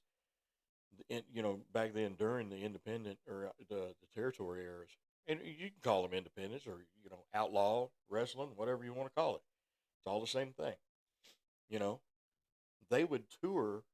They would do their tour in their areas, in their territory. So people that were living in Austin had an opportunity. Houston, down at the big, what was it, the Astrodome, Mm-hmm. you know, or the sports, uh, I forget the name of it. You know, the same way that, you know, World Class Championship Wrestling toured around mostly east of the Mississippi and in the southeast. You know, and then you had AWA, which stuck mostly to the northeast. Mm-hmm. You know, the good old fashioned territory days, and it wasn't hard to keep up with. It wasn't hard to follow.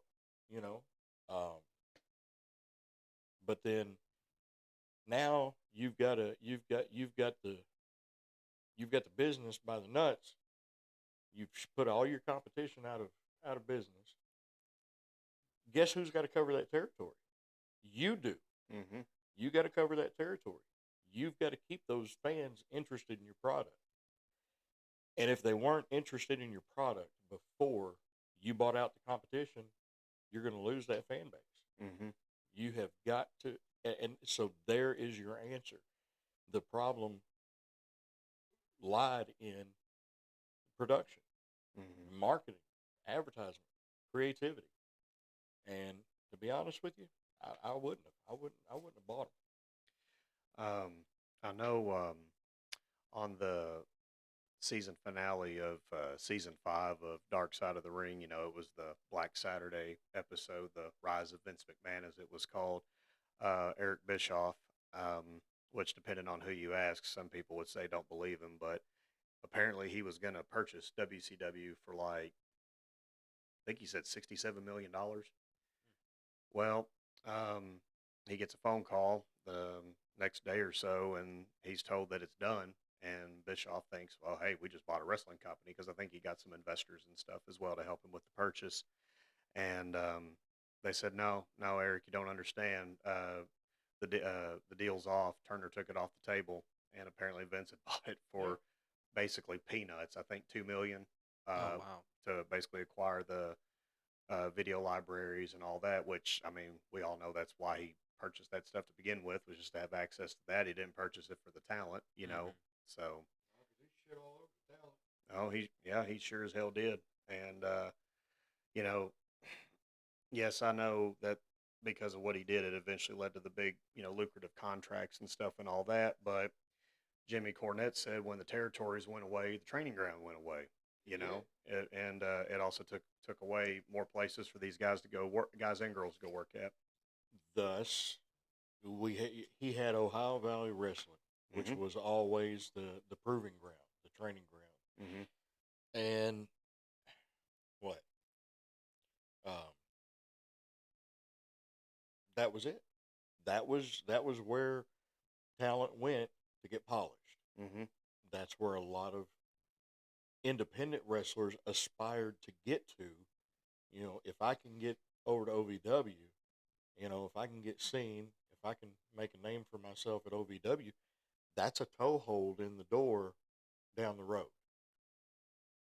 But now look, Mm-hmm. you know, you've got I love the fact that he's got the SmackDown and the Raw brands on opposite ends of the week.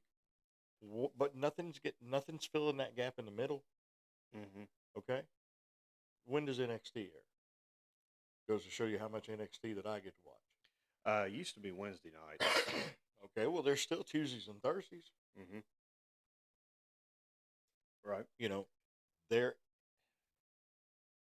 there's so much opportunity that is still out there. I mean, he hasn't capitalized the market yet, Mm-hmm. and I hope I say this, and hopefully we've seen the last little bit of whatever Vincent McMahon has got to do with professional wrestling. Mm-hmm. Period. Because you know Paul and the crew that's taking care of everything now has absolutely 180 that company, Oh, hell that yes. organization, and Mm-hmm. it's worth watching Oh again. God, yeah. You can tell that it's being run by a wrestler. Mm-hmm. The storylines are deeper. They're more consistent with like the old style of the storylines where they're months and months and months and months long. But there's I don't know, it feels different. There's a different amount of weight behind each match. Mm-hmm. The feuds are more synonymous with the late Attitude Era when Triple H was kind of at his peak, Right. where he was getting his biggest push. The storylines are more reminiscent of that era. And the thing with the storylines, and that was at my very first day of training at Old School Wrestling. They said the match is supposed to tell the story, and getting with storylines, that's what made the golden era WWF days so much better because the storylines would last for a long period of time and stuff. Whereas for the last, God, 30 something years, they were hot shot storylines. It was very rare that you had a long, lengthy storyline. Now, the Austin versus McMahon, storyline, that lasted for a long time. But a lot of your other storylines were a couple months, maybe at best, maybe a few months. But yeah, man, Bushwhacker Luke said in an interview, Yay! That's yeah, exactly what he yeah, said. exactly, yeah. But he did say that one thing he would like to see is longer storylines. Yeah. Longer storylines, and because it keeps your fans interested and stuff and all that. So, Yeah, absolutely. I mean, look at the CM Punk and Drew McIntyre storyline. That's mm, still not done.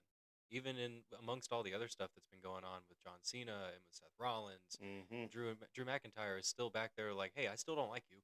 Like we still got beef. mm-hmm, Even in the Elimination Chamber build-up episodes mm-hmm. of Monday Night Raw, I think it was Seth Rollins, CM Punk, and Drew McIntyre all out there talking trash at one time, and then Logan Paul shows up, has no right being there anyway. Oh, fuck Logan I Paul. digress. Sorry.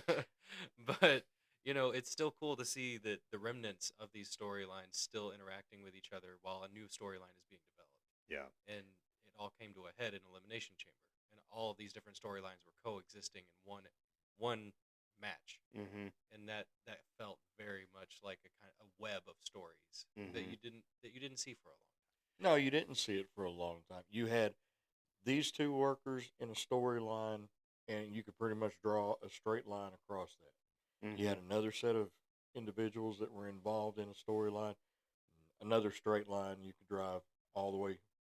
I mean, you could roll a marble down it. Now creativity, you've got all these storylines that are going on, and they all converged. And Mm-hmm. all these lines weren't straight lines. Now it looks like a bowl of ramen noodles, and it's great and it's entertaining. And see, that's what I liked about the old Survivor Series pay-per-views because All the all the storylines, storylines. everybody came Mm-hmm. together in the Survivor Series, and Mm-hmm. they battled out and pretty much told, the finish to the story in the ring. Yeah. You know, Um, I had asked James this um, several years ago when we were watching one of the pay-per-views, and I had said, James, and I really do not remember what his response was. I don't know if he just said yeah to agree with me to get me to shut up about it, or if he legit meant it and stuff. And James, love you, buddy, if you happen to listen to this.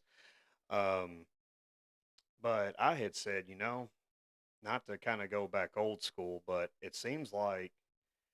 these it seems like these at the time the wrestlers would get better reactions because he used to make the joke and the crowd goes mild, when somebody would come out. And and I got to thinking there's just so much exposure with these guys wrestling against other guys that are on the mid card. And I had said, James, I said, what made the golden era so special is because most of them competed either on Superstars or Wrestling Challenge, and it was mostly against your local enhancement talent and stuff. yes, And it kept the superstars away from each other. Now he'd have one main until the event big pay-per-view till event. the big pay-per-view events and Mm-hmm. stuff. I said he ought to do something like that. Get rid of all these monthly pay-per-views or PLEs. Keep the big ones that the founding ones. Keep those. Maybe do a monthly Saturday night main event, kind of like what WCW did with Clash of the Champions, or something similar. Keep your stars away from each other. That way, when the match actually happens, it has more of a crowd reaction. Because if you look back at the pay-per-views from the old days, that crowd was hot from beginning to end. Yeah, look what we just watched this past Monday night on Raw. Punk and Rollins in a cage. Mm-hmm. That would any that's any PLE, that is any pay-per-view main event right there. Right. We're just going to throw that out here on Raw. Mm-hmm. I mean, wow. But time. that's a testament to the level of intensity that they're putting into their product now. Right. If they can put Punk and Rollins in a steel cage on Monday Night Raw, you know what do they got up their sleeve for Mania? Mm-hmm. Yeah. Look at the Elimination Chamber. Had more plot twists and turns and surprises, than the Rumble did, in my opinion. Mm-hmm. Okay, but the Rumble had its share. It was relatively mild. It could have used a little bit more, But then, I mean, so Seemed like the crowd popped the most when Joe Hendry was a surprise entrant in the it Rumble. did. It Yeah, did. but Yeah, Do you believe? absolutely, man. Um, but absolutely. but well, first off, let me get back to my fuck Logan Paul. So I'm not taking anything away from him as an athlete. I Oh no. mean, the guy's a very great athlete. But he's definitely not David Arquette. I mean, he's definitely someone that can hold his own in the ring. But when I listened to, so the first time I actually watched him wrestle was actually at the most recent Elimination Chamber PLE, and just the response he got from the crowd, it was I mean, don't get me wrong, he got a reaction. I got to give him Oh that, yeah. but he's not exactly the most popular amongst the fans. Oh So yeah. don't Like don't tell Vince I said fans. I don't want to get fined for that. The WWE universe. There we go. yeah, and that's a conversation that I was having recently with some of the trainees and things. We all kind of feel the same way. It's all of the trainees kind of share the same idea about that. And one of us made kind of the observation that the reaction that he gets is on par as far as the volume, as far as the reaction. It's on par with, say, Dominic Mysterio. Okay. He Yeah. comes out, they don't let him talk. Mhm. He just has to sit there and pretty much let somebody else do the talking for him because the crowd just will not let him talk. And Mhm. that's because he's a really good heel. He's had a really good heel turn. He has a really good connection, a really good story, of course, being the son of Rey Mysterio. Everybody already knows really the backstory. Mhm. He's been on TV since he was a little kid whenever Eddie was still wrestling. Longest running storyline in wrestling. Yeah, Mhm. absolutely. So to see that reaction, you know that that's a good heel. Mhm. Dominic is a good worker. He's not been in the business for an incredibly long time, but he knows how to put over other talent and make himself a bad guy. Right. Um. Where the on the flip side of the coin, they brought in Logan, who's already kind of got a hated personality outside of wrestling, Mhm. and turned him into a heel based off of the heat he was already getting from his just the regular media. Yeah. And it's easy to make somebody hated when they're already hated. Yeah. Kind of like with his brother Jake. Yes. I still think. I think. Well, I've got my theory about that whole Tyson fight, but Yeah. anyways, I digress. But Jake Paul. So Brianna used to love watching Bark on Mm. Disney Channel, Hmm. and God, she watched that show countlessly, just like she did with Jesse, and that's how I first got introduced to Jake Paul. Hmm. And then noticed like midway in the second season he was gone, and then he wasn't even in the very last season. And I did some looking up. I was like, okay, that makes a little bit more sense then and Right. stuff. So he's Right. already hated himself. I know when he made an appearance during Logan and Roman's match, he didn't exactly get a good crowd response either. No. So yeah, them Paul boys. What can you say? So I mean, they make good heels, but it's easy to make somebody who's hated into a heel. oh God, yeah. Well, I It mean, the hell, they finally pulled the trigger with Roman back in 2020. Yeah, but he's a good heel. Mm-hmm. He can play it off. He can make people hate him. The character. Right. People just hate Jake Paul. People just hate Logan Paul. That's just a shoot. Yeah, that's as real as it's gonna get. They Oh, just genuinely don't like him, and as much as I would like to say that he's done a good job with his heel run, I don't think he would be nearly as successful if he didn't already have the public backlash that he had going oh yeah. Oh man. Ben, I don't know if you knew this, but I didn't. I'm so glad you told me. I thought I was the only one that hated Logan Paul. God. um. So James back. Oh God. Are we talking about James Gibbs Yes, sir. with the long ponytail? Yes, sir. Works at GE? Yes, sir. Never heard of him. Had that long. Still has that long Fabio hair and stuff and all that. He he's gotten to meet some of the legends. Oh God, he sent me a text with a picture. He got to meet Axe and Smash, my favorite tag team. Mm. You know, Demolition. He sent me the picture. I said, "Dude, I hate you." And Oh, I think he even told them that. He's like, "Yeah, I'm gonna send this to my friend Andrew." He's like, "He's not well, gonna at be least he happy." thought about you. He did think about me. Yeah. Yeah, yeah. I still hate you for that, James. No, I love you, buddy. You're a good guy. He doesn't invite me over to pay-per-views anymore. Hell, I can't even tell you the last time me and him even discussed that. So I definitely need to consider my situation has changed now. Obviously, I need to get back in touch with them and do that again.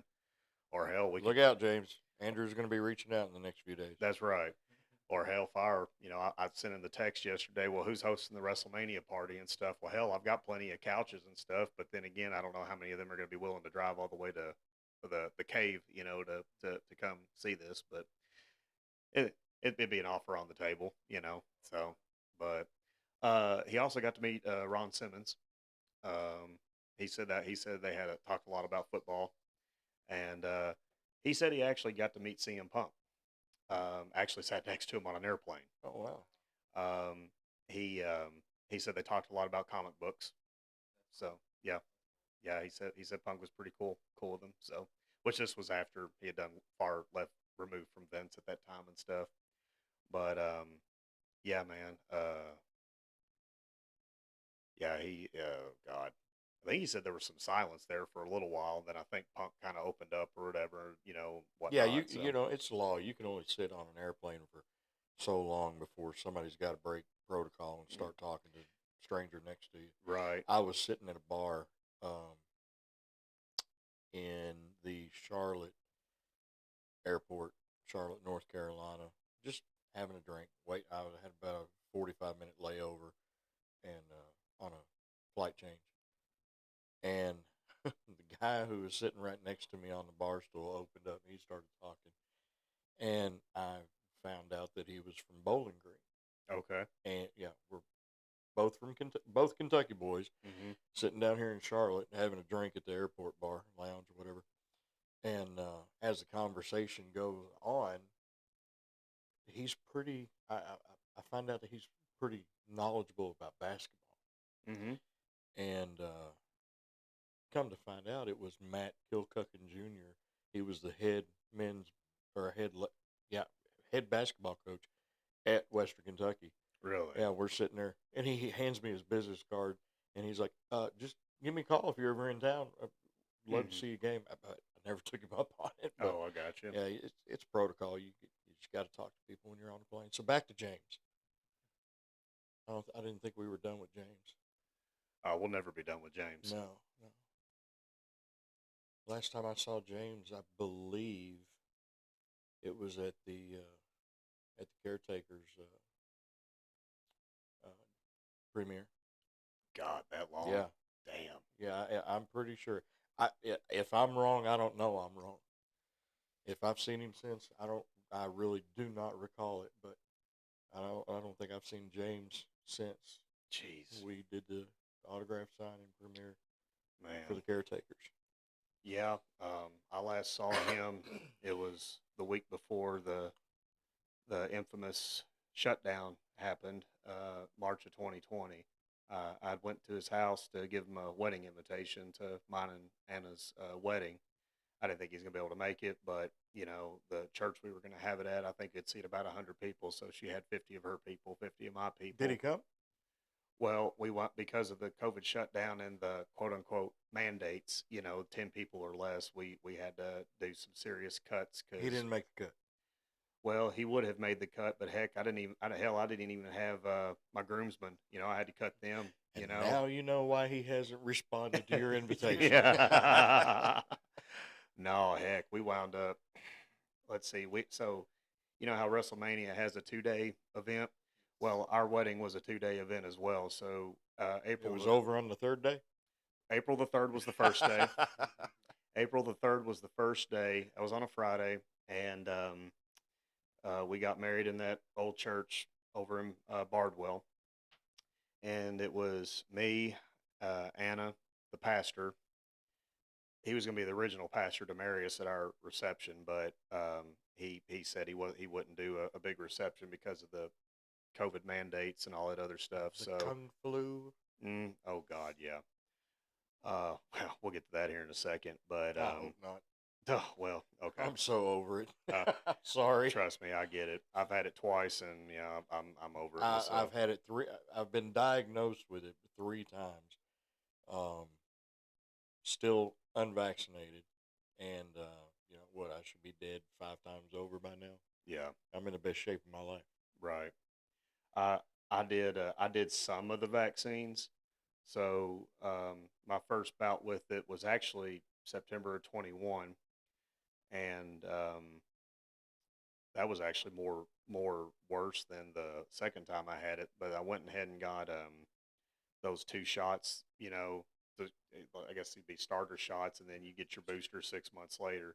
I got the first booster, and I felt like dog shit, and I said, "Nah, I ain't doing this again." So that was summer of 22, and I wound up getting it one more time a year later, Right. and that was it for me. Brianna's had it 2 or 3 times. Her, let's see, my family, they've been vaccinated, but they've had it multiple times and stuff. Right. So I Right. mean, but I'm just gonna put this out here. I was working at a rest home shortly after the major sweep that went through hmm where everybody was getting it in Western Kentucky. hmm Of course, we were still doing a lot of precautionary methods, masks, face shields, suiting up if we had to go into. And I was maintenance director, so there was a lot of times that I had to be in the room with the afflicted.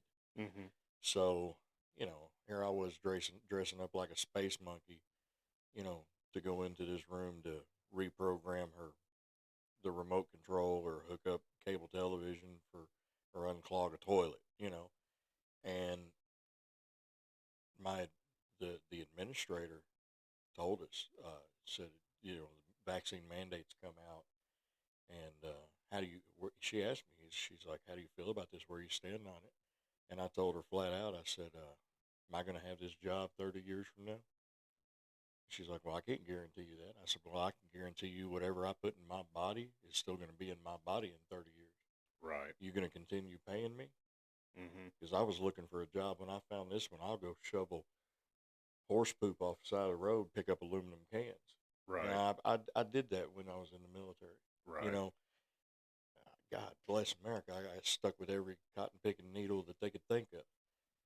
And that was part of me getting out of the military and coming back home. I wasn't doing playing those games no more, Right. and I was dead set on it. hmm I was dead set against it. So I I went online. I reached out to some individuals who had some knowledge of the religious exemptions, and they helped me. They helped me out. I filled out my religious exemption. I turned it into my administrator, fully expecting to be terminated, Right. but never was. I'm good. So within about 3 days, a third of the staff had come to me seeking religious exemptions, No kidding. and I got them. I took care of them all. That's good. Got everybody exempted, and nobody lost their jobs. Everybody worked through. You know, I really don't want to pound this subject matter too much because there is so much. You know, I mean, this is almost. You know, it's almost as bad as talking football at the Thanksgiving table. These days you got to be careful in in some circles. Right. You got your diehard anti-vaxxers, you got your diehard vaxxers, and you don't really know, your environment. So that was just the route that I took with it, Sure. and fortunately, we're at a point now, 5 years later, that everybody's looking back through a different set of lenses. Oh God, yeah, You know, yeah. unfortunately, for those that uh, for those that we lost during that time, in my heart, thoughts and prayers go out to everyone that lost anybody during that time. Right. But I don't think that this is just my personal opinion. I don't think that we've seen the end of what happened in 2020. No, no, not by a long shot. If I'm not mistaken.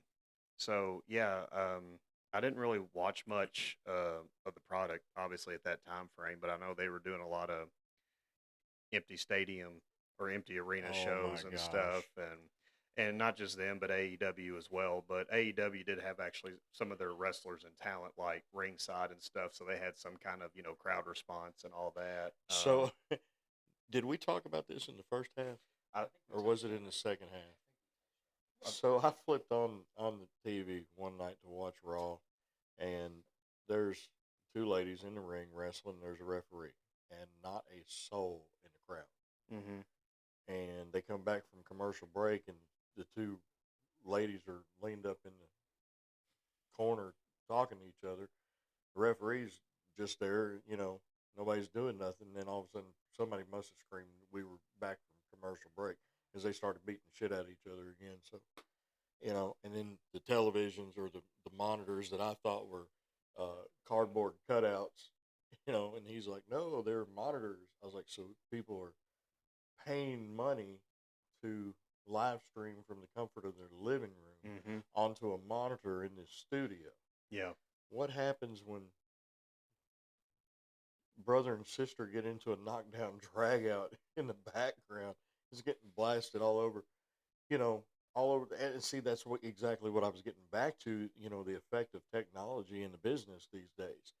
It's harder to cover stuff up, cover up your botches and stuff like that these days. But the flip side to that is, you know, Johnny Nobody from down here in, whatever wrestling association on the independent circuit can get worldwide recognition in no time. Right.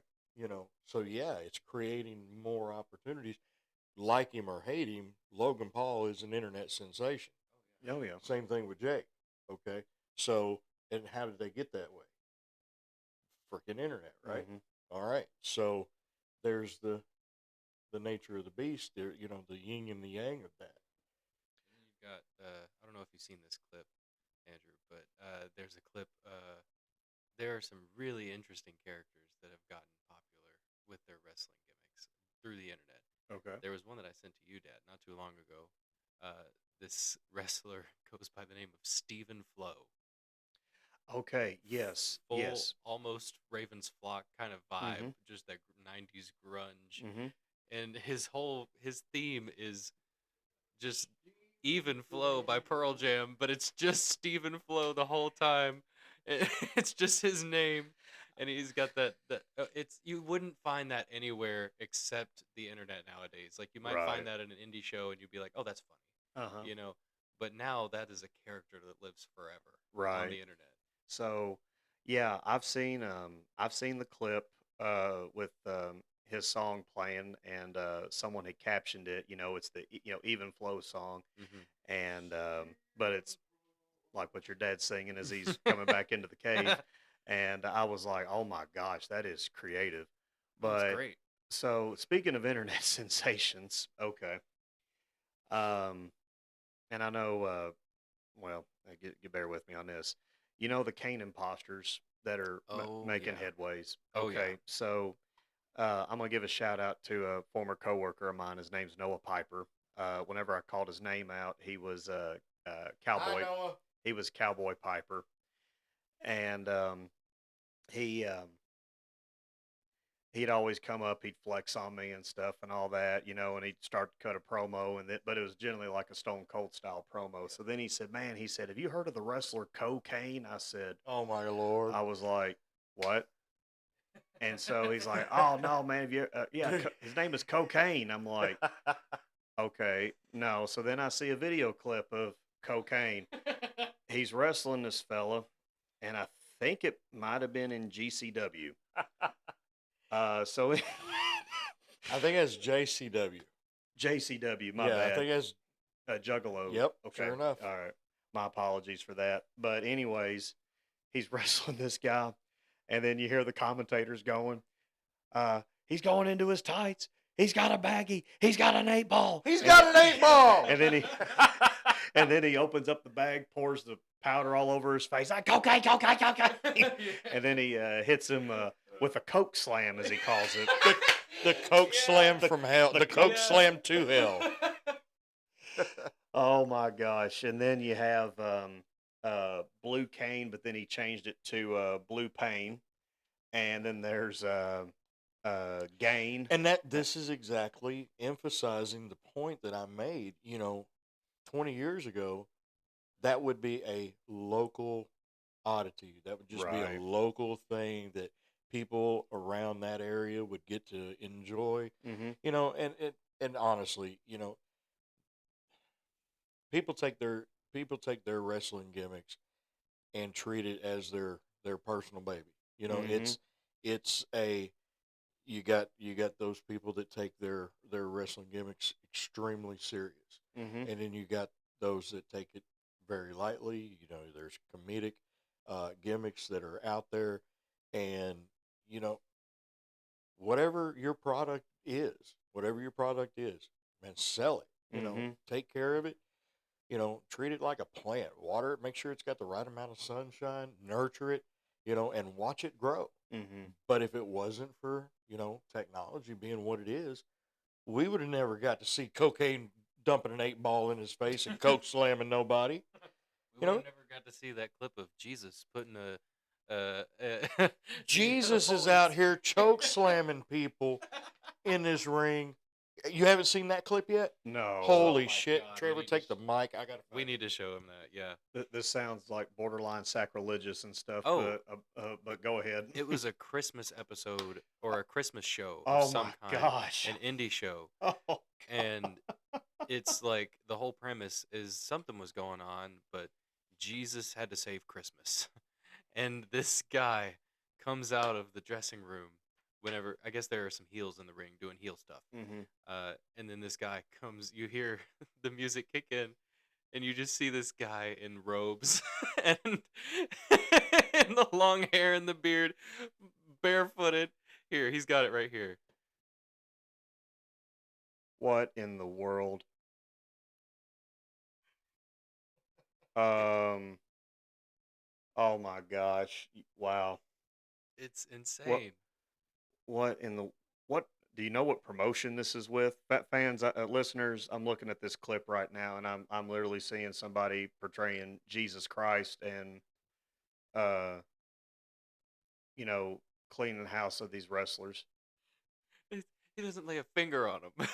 Doesn't even lay a finger on him. Doesn't touch him. He just uses the power. He doesn't touch them. He just uses the power to pick them up and choke slam them and Right. chop them. And Oh my as gosh. far as an actual promotion, no, I don't know what the promotion is. Shout out to whoever's got this YouTube channel because I'm about to plug you. You can find it at Malayalam, Malayam Wrestling News. That's at MWN Sports, Malayam.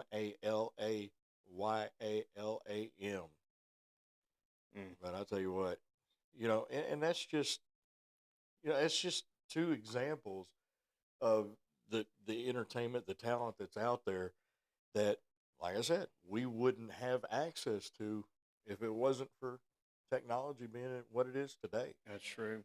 There is one other candy cane imposter. I did mention Gain, but there's a female called Candy Cane. That's great. Yeah, That's Candy great. Cane. But getting back to with the internet, Matt Cardona, or at the time he was Zack Ryder, he got over big time by basically broadcasting himself, promoting himself on the internet and stuff. Woo. And I mean, woo woo woo, You know it. exactly. Hell, I still got the last theme song he had in WWE because I thought it was pretty kick ass. And another one of them instances, why didn't Vince pull the trigger with this guy? Because he was so over with the fans. But there was this. and Vince probably didn't like his MySpace page. probably not. But some of the veterans have said if it wasn't a Vince creation, he wasn't going to promote it. And I've heard that. I've heard Paul Roma say that in his RF Shoot video interview because he's the one that came up with Power and Glory. He said, they weren't doing anything with Hercules, they weren't doing anything in Roma, so put us together, make us Power and Glory. See, I heard Rick Martel say that about when he pulled Rick in, and Tom Zink was a protege of Rick's, right? And brought the both of them in, and then bam, gave birth to the Can-Am Connection. Yep, and then Zink had left, and then Tito Santana joined up with Martel. They became Strike Force. So had Zink stayed, he would have had a run with the tag team Sure gold. would.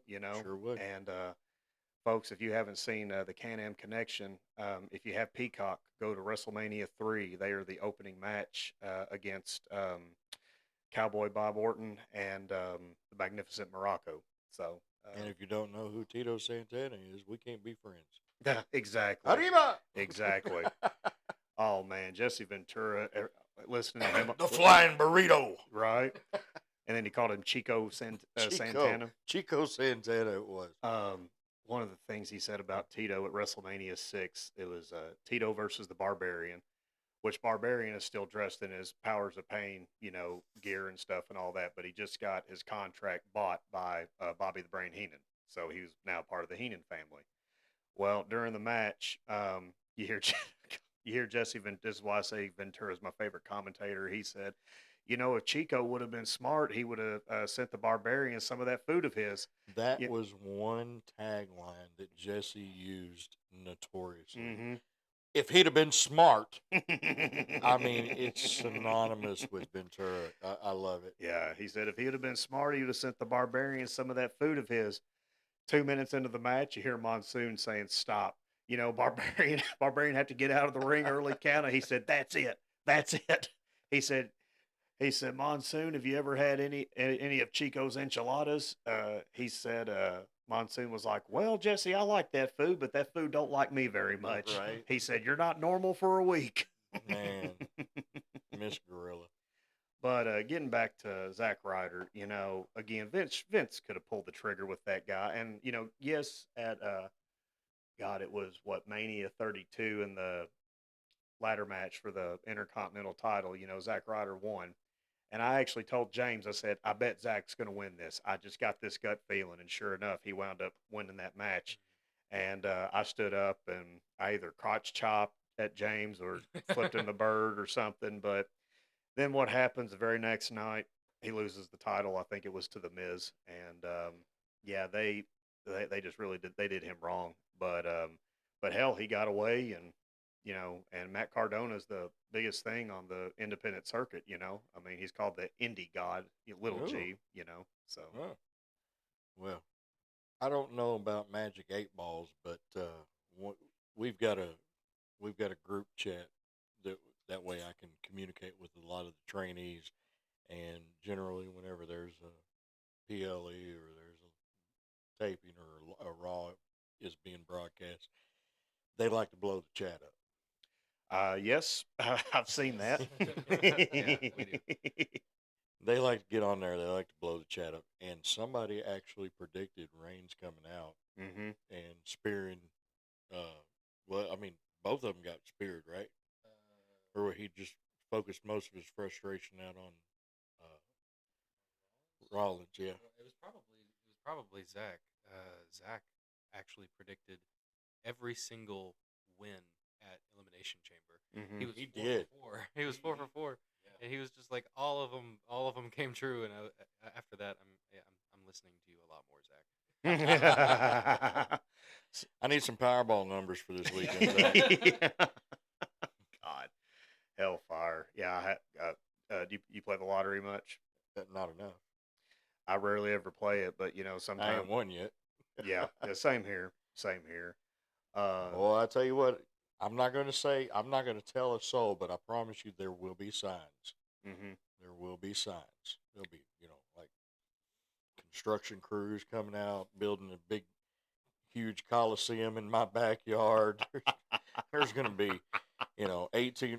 I'm pulling Josh off the road. He ain't gonna have to do long haul no more. He's gonna be driving a semi truck full of production equipment and speakers and Mm-hmm. stage equipment and everything. We're gonna Hell take yeah. them all nationwide. Hell yeah. Hell yeah. Too bad we can't put Vince out of business. Vince just kind of put I'm himself not out. worried about Vince. I'm not worried about. See, that's the thing. Don't worry about somebody doing what they're doing. Right. Okay, like I said, he only wrote. WWE only rolls into Kentucky twice a year, Mm-hmm. 3 times at best. Okay, well, I mean, the Yum Center is only going to play so much basketball in a season. They're only going to have so many concerts during the season. For crying out loud, I was looking at the Bridgestone Arena down there in Nashville schedule. They only got like 2 events scheduled for August and September. Really? Yeah. So, I mean, you know, You could definitely fill that time with like a traveling troupe. Mm-hmm. Absolutely, you could fill that time just anywhere that you can find space. You Mm-hmm. could take a crew on the road and put on shows every other weekend, every weekend if you wanted to. Just and depending on how big the Powerball is when I win it, we might just be doing it in the Piggly Wiggly parking lot. there you go. Hell yeah. The- you mentioned Bowling Green earlier, and I haven't been to Bowling Green a whole lot, but I've been there a good number of times and stuff. And Well, hell, see, there's a college town. It's college town. mhm, right, We got a pretty good sized university down there, right. and everybody has gone to Bowling Green and partied at least once in their life. So yeah, the India oven I ate there. First time ever having Indian food. Oh my God, it was incredible. I mean, it was very filling and very well priced. So, folks that are in Bowling Green, if you happen to be driving through there, go to the India oven. Awesome restaurant. But where I was getting at is, I mean, that could be a city that WWE could use. I mean, Oh yeah. I mean, because like you said, it's You big got college town. we got Murray, Mm-hmm. we've got Bowling Green, we've got uh, Frankfurt. You know, Mm-hmm. but for crying out loud, this you can't you can't just chase down all the big cities. Mm-hmm. We got to hit we got to hit Princeton, we got to hit Eddyville, we got to hit Litchfield. Mm-hmm. You know, all the Wasn't it just this year? Recently, within the last few months, they actually WWE went to Evansville. Mm-hmm. They've been there now a couple of times Yeah. within the last year and a half or so. They've just now started going back overseas to a lot of like places like Scotland, Ireland, Germany. Right. They've only recently gotten back into going over back to Europe regularly, Mm-hmm. and they get huge pops every time. They had Backlash last year was insane. Mm-hmm. Like the amount of crowd pop that they got, and they said that they haven't had a crowd that lively in however long. Mm-hmm. This is untapped potential of areas they could go to, and they would get amazing success. Now, they also went to the one elimination chamber last year at Australia. yes, Okay, Sydney Sydney or or no, Perth or something. Perth. Mm-hmm. So Yeah. yeah.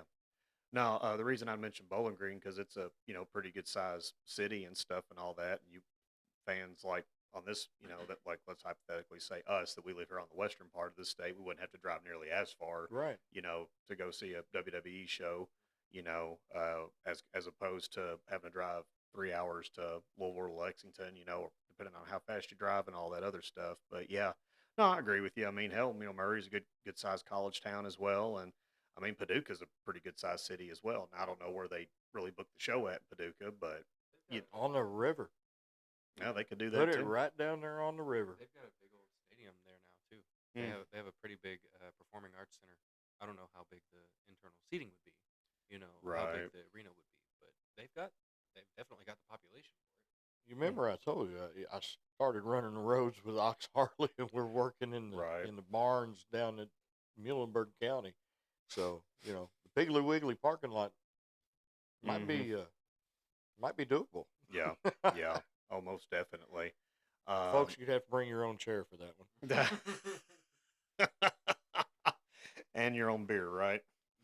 Yes. God Almighty. Oh man, hell. Yeah, yeah. I'll be looking for them signs and stuff and all that, And if I see you more dressed up in like expensive looking suits and all that too, then I'll be like, I bet he got that jackpot, So He'll be wearing exactly what he's wearing right now. I promise you. No expensive suits, not No. not them fancy Jim Barnett Well, suits, you The know. truck might have a new lift kit. I might have some new tires on that old truck out there, but Oh, I might get that cotton picking left turn signal fixed once and for all. right. I had to reference Jim Barnett because Cornette said that that Barnett liked to go to China, do an annual trip to China, get his expensive suits made and stuff and all that. So yeah, I was like, well, I may throw that in at Ben and stuff. I've never seen you in a suit, so You've never seen me in a suit? never seen you in a suit. That's funny because I'm an ordained minister. Are you serious? Has a heart attack. How long, folks? This is more stuff about Ben that I don't know about. So, A few years ago, my cousin approached me and she's like, I'm getting married. I said, congratulations. And she said, yeah, you're performing the ceremony. I was like, I can't do that. And she's like, why not? I said, because I'm not ordained. Mhm. And she said, well, you got 6 months to get ordained in. I was Oh like, my gosh. well, okay. Well, give me some time to think about it. And I did. I took a month or two and I thought about it. Is this something I really wanted to get into or not? And I said, okay. I pulled the trigger on it, and I got my ordination papers online and did her ceremony, and it was beautiful. It Mhm. turned out really good, really great. And one of the ladies, one of her bridesmaids that was at her wedding, calls me within 6 months, wants me to go to Hopkinsville and perform her wedding. Mm. I said, okay, cool, yeah, I'll do that. And there was another there was another couple that was at that wedding who called me up about 8 months later, and I went and did their ceremony. Mhm. I was like, man, this is starting to become a habit, and so I do every once in a while. So if you go on my Facebook, you'll probably scroll back a few years. You can see I just done one for my girlfriend's daughter within the past year. Mhm. Yeah, beautiful little ceremony. Any wrestling themed ceremonies that you've I have not done one yet. Well, if I ever do decide to tie the knot again, which that'd be probably a snowball's chance in hell. I don't think I could do it a third time, I but don't know. You're a pretty good guy, and you know how to take a beating. So. well, that's true, but my first that's true, but my first No, tip I'm betting on the snowball for this one. okay. Well, let's just say Zach, I need you to get back with me on that real quick. Make Snowball your or prediction. snowball or hell? Which one, Zach? Oh man. Well, and no disrespect to my father, but my father's on his fifth marriage. My mom was his second marriage, and Okay. and she's still the longest reigning out of all of his wives, which was a hair shy of 10 years. Oh wow. So yeah. Um, but yeah, nothing against my dad. He was a hard worker. He did do a lot for me, but 53 years. Hmm. 53 years. My mom and dad were together. Oh wow, They were together until he passed. my And God. then, I never thought that my mother would ever find another guy to put up with her. What the hell y'all laughing about? You said this was a shoot. It is. Go ahead. Absolutely. Absolutely. I'm here to listen. I thought I was the only guy who could tolerate her, but I don't know. The grandson does a pretty good job most of the time, unless she calls him before 7:30 in the morning. Oh, There's a funny story. Yeah, we'll save that for part 3. okay. I like that. And so she was widowed for several years, but she's got a camper and a golf cart at a little campground. I'm not gonna give away the location of it. Sure. She likes to go spend her time down there and go hang out. They do fun things like trail rides on their golf carts, karaoke. They'll get together and roast hot dogs and marshmallows. The old school stuff. Mhm. She really enjoys that stuff. Well, she met a gentleman um, down there who had been down there for the past decade. Mhm. Okay, she's had that camper down there 20 plus years. Yeah. It was before I even. Yeah. 2 years after I was born. Really? 20 plus years. Now he and she had never crossed paths. Mm-hmm. This is not a huge campground, okay? Right. So I'm saying, maybe what, a couple hundred acres at best, including the trails. So it's not some ginormous campground. They just Mhm. never cross paths until then. So she meets this guy, and well, they're going out on little lunch dates and things like that. And she calls me one day, and she's like, "I met a fella." I was like, "Oh, that's awesome." And she says, "We're going to lunch." I go, "Oh, okay. Well, congratulations." And she's like, "You sure that's okay?" I was like, "Mom, you were with my dad for 53 years. You were right there beside him, when he was fighting cancer. You never faltered. You never left his side. You know, we're good. Mhm. If Mhm. this world is a cold, cruel, dark place, man. If you find anything that brings happiness and joy into your life, grab a hold of it with both hands and don't ever let go." Sure. That's exactly what I told him when he started dating. You know, that's the rule that I apply. I say that to anybody. But so um, they got married.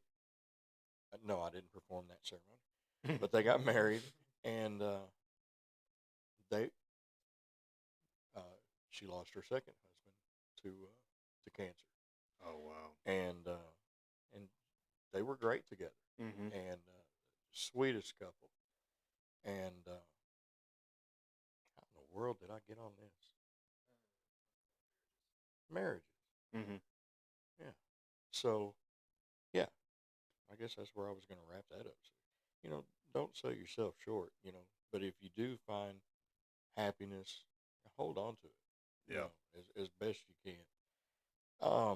Don't jump into nothing. You're not the gullible young headstrong man that you were, you know, years ago. When we first met. Yeah. Right. You got a lot more reservation to you these days. Right. Take your time, take it slow, and if it's meant to be, it'll be. Yeah, you're right. And one thing, um, I've been out once since me and my estranged wife separated. How long was that? 3 months. You've been on one date in 3 months? That was 3 months after we separated at the end of July of last year. So that would have been October. So you've been on one date in a year? Yep. Where's the hotline? Well, so funny story about this one. Oh, we're getting you a plenty of fish page. Well, no. That's how I met my second wife. I don't want to do no dating websites. No.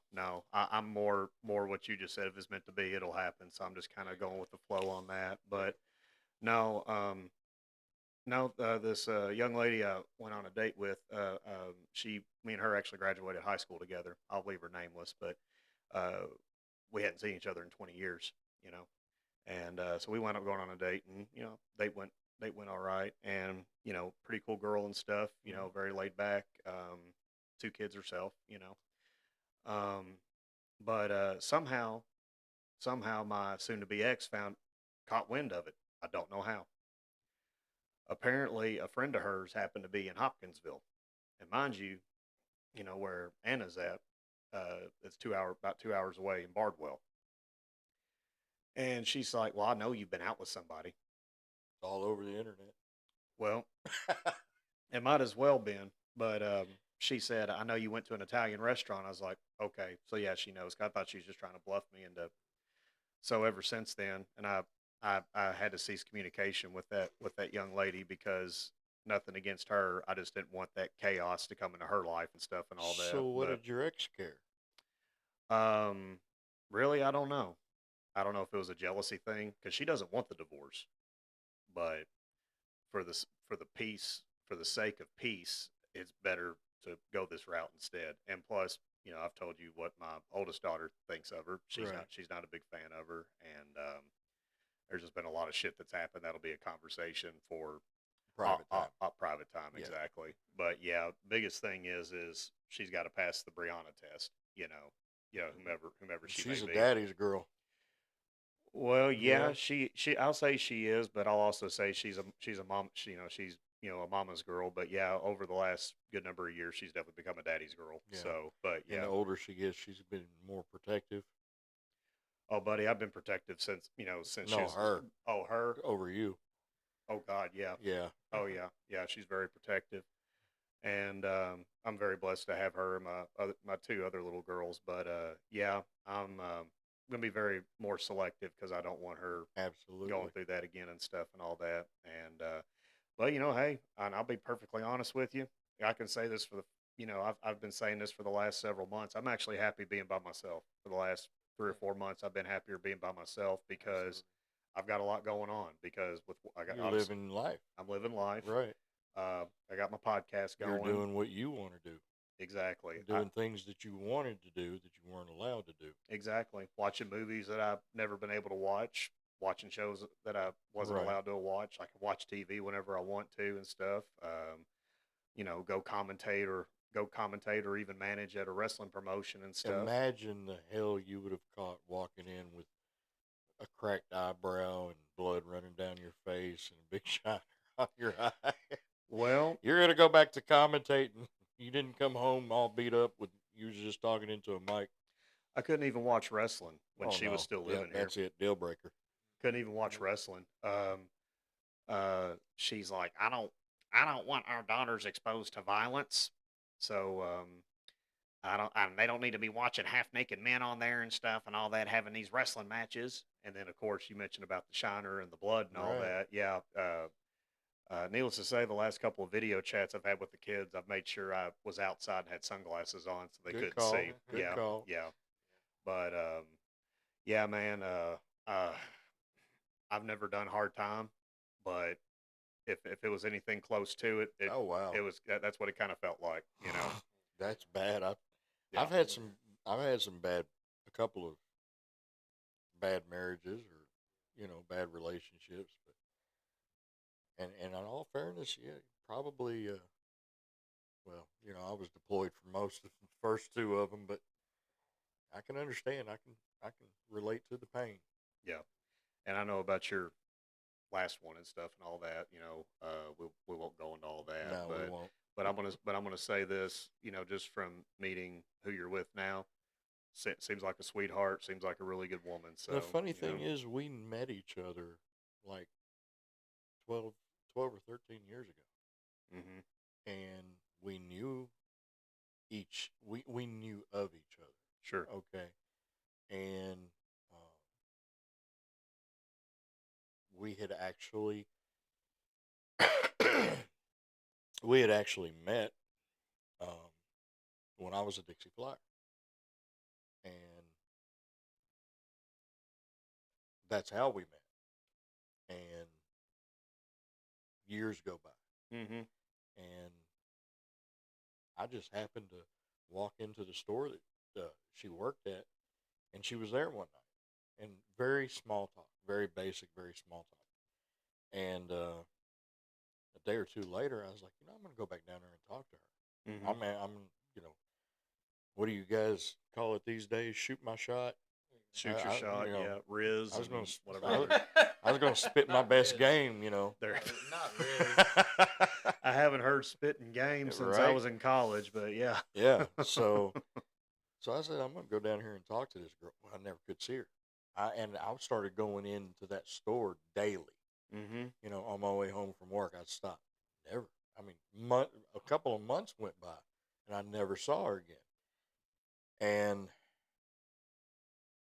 then one day, I walked in there, boom, she's there. So I had to shoot my shot that time, and we talked. I asked her, if she'd like to go to dinner. She agreed, and the rest, as they say, is history because it really, I can't believe it's been January, February. I can't believe it's been a year and 7 months now. And she's great. Yeah. She's great. She's not a wrestling fan. she doesn't care anything for watching it on TV. Now you've seen her at shows, Mhm. and she loves going to the shows. Mhm. Um, and her kids, and she's got grown kids, like to come out to the show, and I think it's awesome because she's at the shows, and her kids will come out to the shows because that's the most that's a lot of time that she gets to spend with those kids, Right. and she's got grandbabies, you know, Oh, really? grandbabies that come to the show. Two brand spanking new grandbabies under 2 months old, you know, uh, Wow.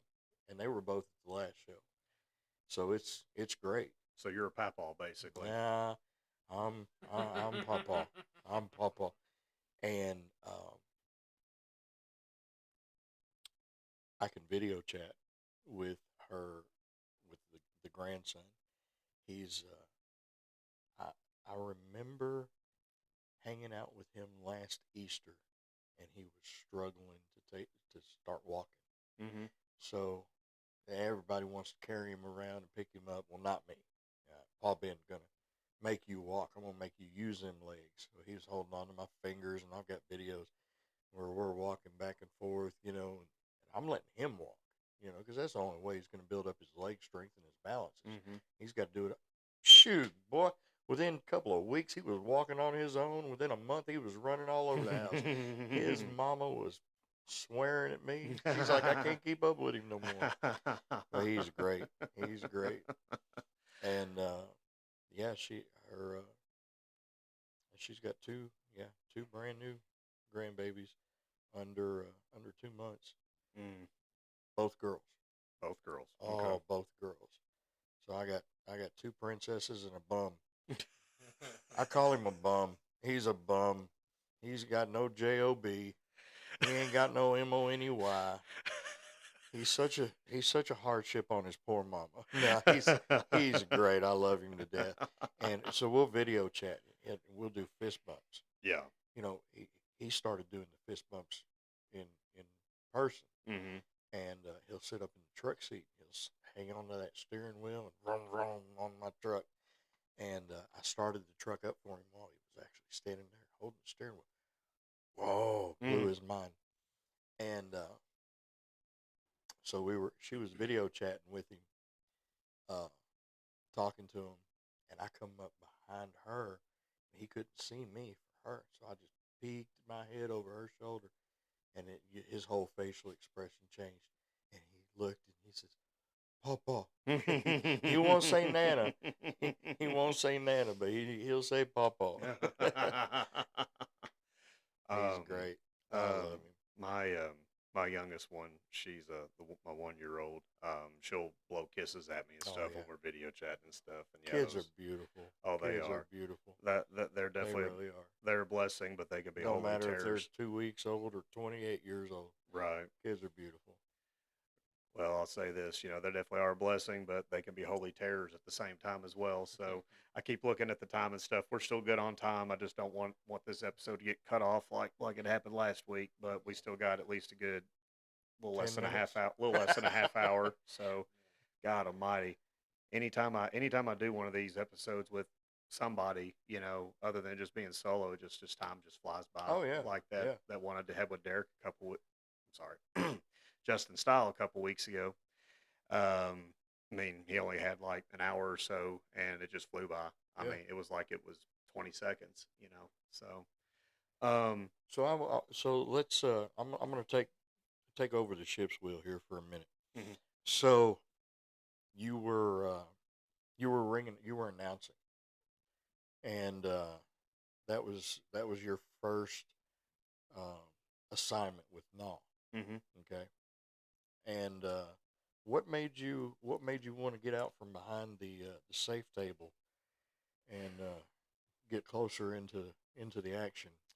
So I won't mention the name, but um, so back in August, this was my first night, and the show was done, and I was helping take the ring down.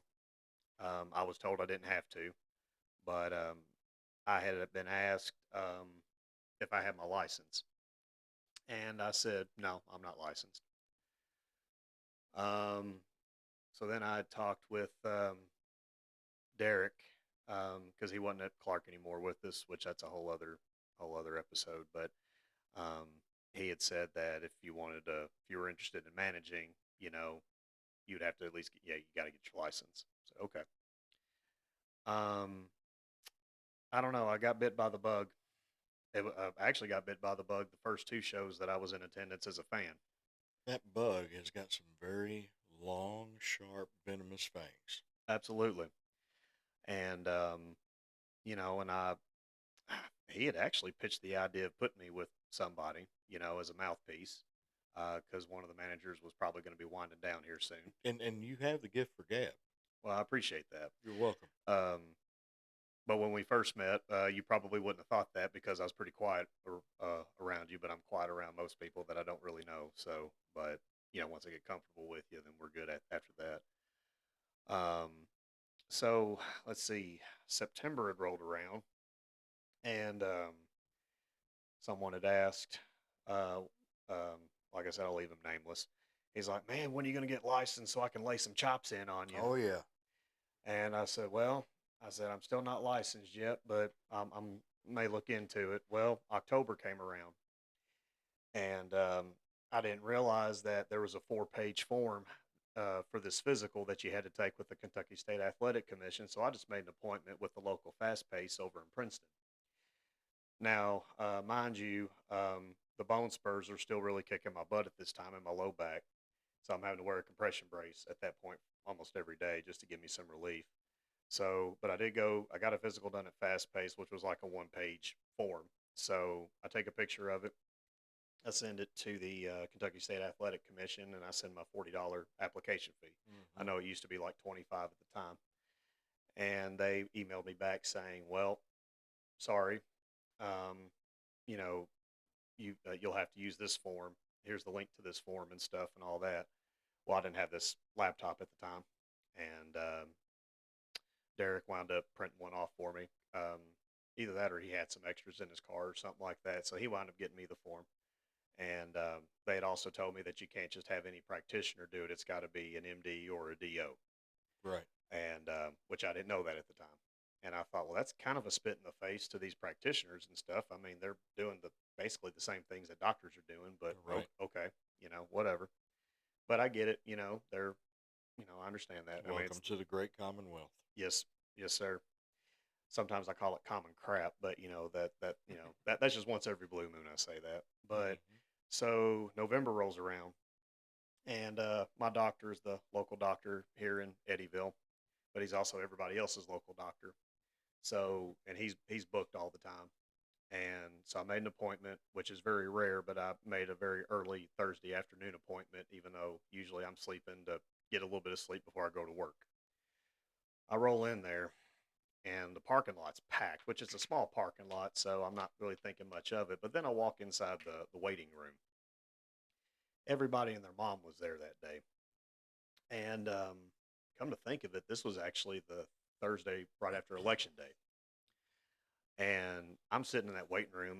I'm waiting for like an hour or so, and I'm looking at my phone. I'm like, okay, I've got to go. So I went up to the desk and told the receptionist. I said, I'm going to have to reschedule. I said, I've got to leave to go to work in Madisonville.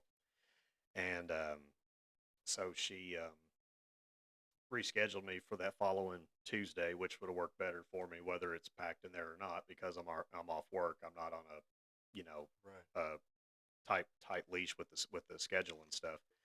So I go Tuesday, that following Tuesday, and he covered everything, but he missed the cardio portion.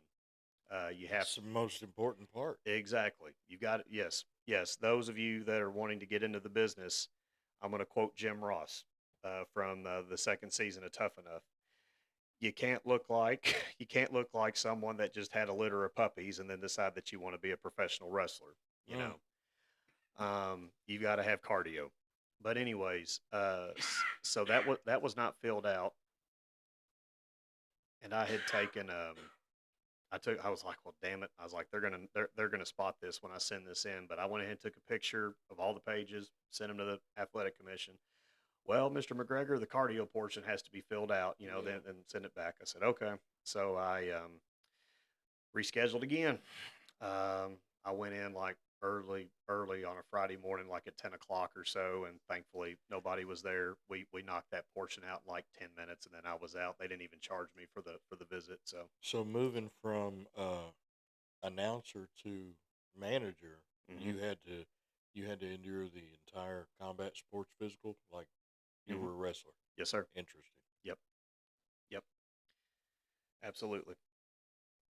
Um, but I mean, managers take beatings too.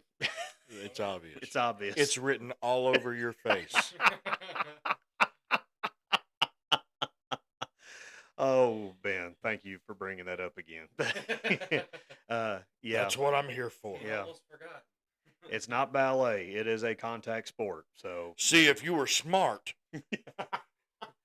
you know you don't bring a wooden bat to a steel chair fight. oh me, oh, So you had your first real experience being a manager mm-hmm. this past show Yes, sir. for now. So how do you see, or basically, I think what I want to ask is, what made you decide that you wanted to be a part of the Nightmare Gnaw faction? Well, that was a booking decision actually, but it worked well. Hell, this is a shoot. For those of you that Oh no, it's work. um, that was an idea presented to me shortly after I got licensed because I missed the November show. I went to go see my kids. I hadn't seen them in a good number of weeks, and it was actually after that show I got licensed, and an idea was presented to me about being a part of So this. the your character there is not too far fetched from your real life persona. Yeah, we could say that. Yeah, you're a loudmouth, I can be. Yes. you're a meanie, Yes. and you don't like people. Correct. There we go. Just Now certain now people. we got to the meat and potatoes of it. Yeah. It's a select few people that I like. So, but no, I just think it worked perfectly I think it did too. I think with it worked out real good for with y'all.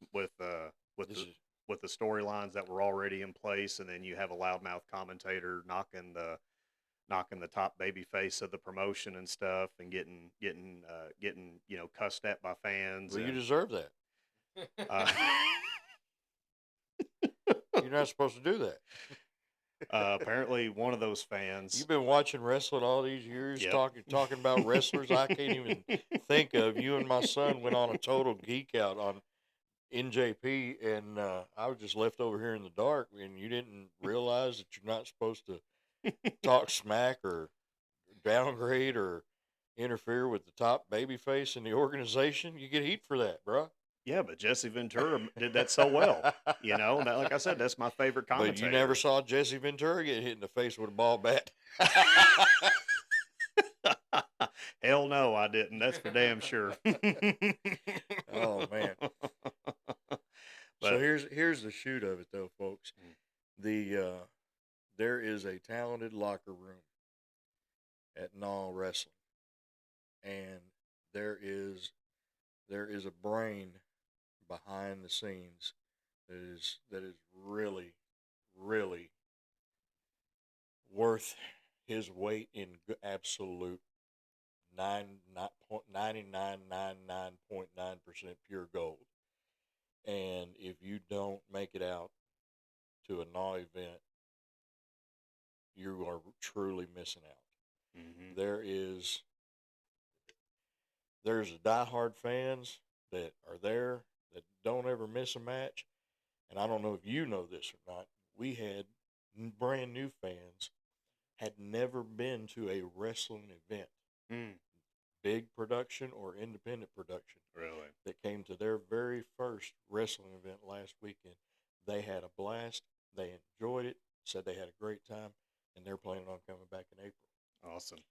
there was another first timer, and he came out with his family, and I know him personally. We worked together, and he reached out to me, and the very first words he said to me Monday afternoon, because he works off shift, was, "When's y'all's next training session?" Mm-hmm.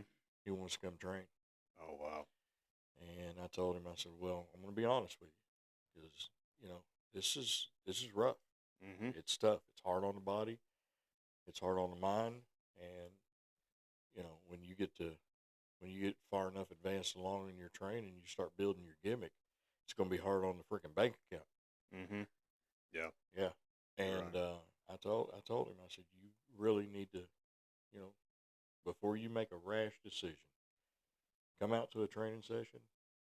Let me run you through the ringer, and before you get too get too deep into it, Mm-hmm. see if this is what you truly want." Right. And so I think he's got a concert he's got to go to that he already had his tickets and everything bought Mm-hmm. for the upcoming training session we got going on. But said to let him know when the next one was, and he was going to be there. And I don't know why these big hog mollies are coming out of the woodworks all of a sudden. We've got we've got some beef. Mm-hmm. We got some beef on that coming in. Is going to be coming into that roster late 2025, 2026. And age. And I'm telling you, I mean, I have never been more impressed with the natural ability of some of these big guys, Mm-hmm. and I can't wait to see it. I really Yeah. can't. Oh You yeah. know, thankfully, I don't have to endure that pain and suffering of being in the ring with those guys. Other than showing them what to do and letting them do it. But I'm telling you, these guys, these are some of the biggest individuals I've personally seen. Mm-hmm. Um. Yeah. One in particular, I won't mention him, but he's a big old boy, but his athleticism just really impressed me. I was like, man, that is incredible. And you think of well, Well, actually, he's got a powerlifting background. now he never told me that, but I could see that. Yeah, he told me that. Yeah. He said he used to be a power lifter. Yeah. I was like, what do you do these days? What's paying the bills? He's like, I sell furniture. Yeah. Yeah. He did tell me I that. was like, what? I was like, you got to be one of the biggest. He looks like an offensive lineman for an NFL team. I was Mm-hmm. like, you sell furniture. Yeah. Okay. You want to buy, hey, you want to buy a couch? You want to buy a couch? Come here, I'll throw you into the couch. This is going to work for you, brother. If you don't buy this couch, I'll throw it at you. There was one other thing I didn't tell you with what made me want to get from behind the desk. Um, I definitely don't want to live with that thought in my mind. What if? What if I was able to do it? So Yeah. that's Oh man. See, and this goes right along with the conversation that you and I are continuing to have about the things that you don't know about me. Mm-hmm. You know, and a lot of people, I don't, I could talk about my adventures and the shenanigans of my life that I get into, but I don't want to come off as being boastful or proud or a braggart.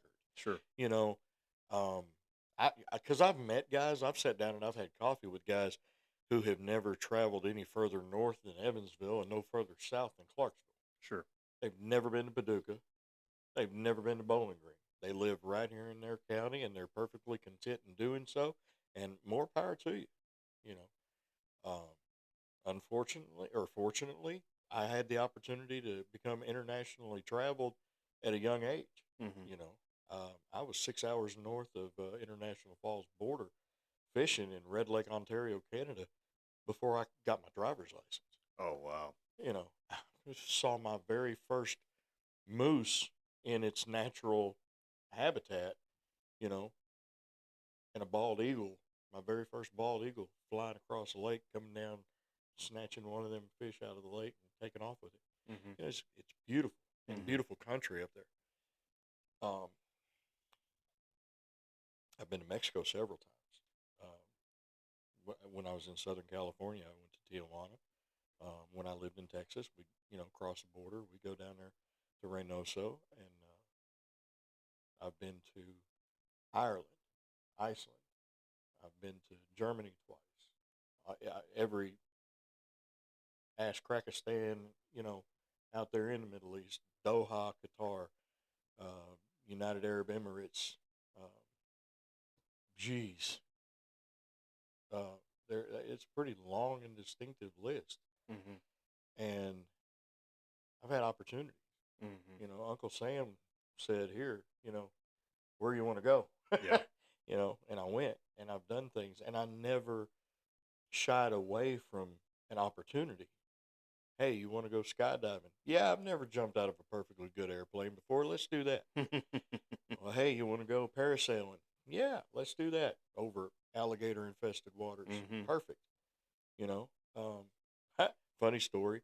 I was in Cancun snorkeling, and there was a big rock out in the lagoon, in the middle of this lagoon. And I was, I had my face underwater. I was looking at all the pretty fish and everything. And one of my friends that went with me went on the back side of the rock. So we went on opposite sides of the rock.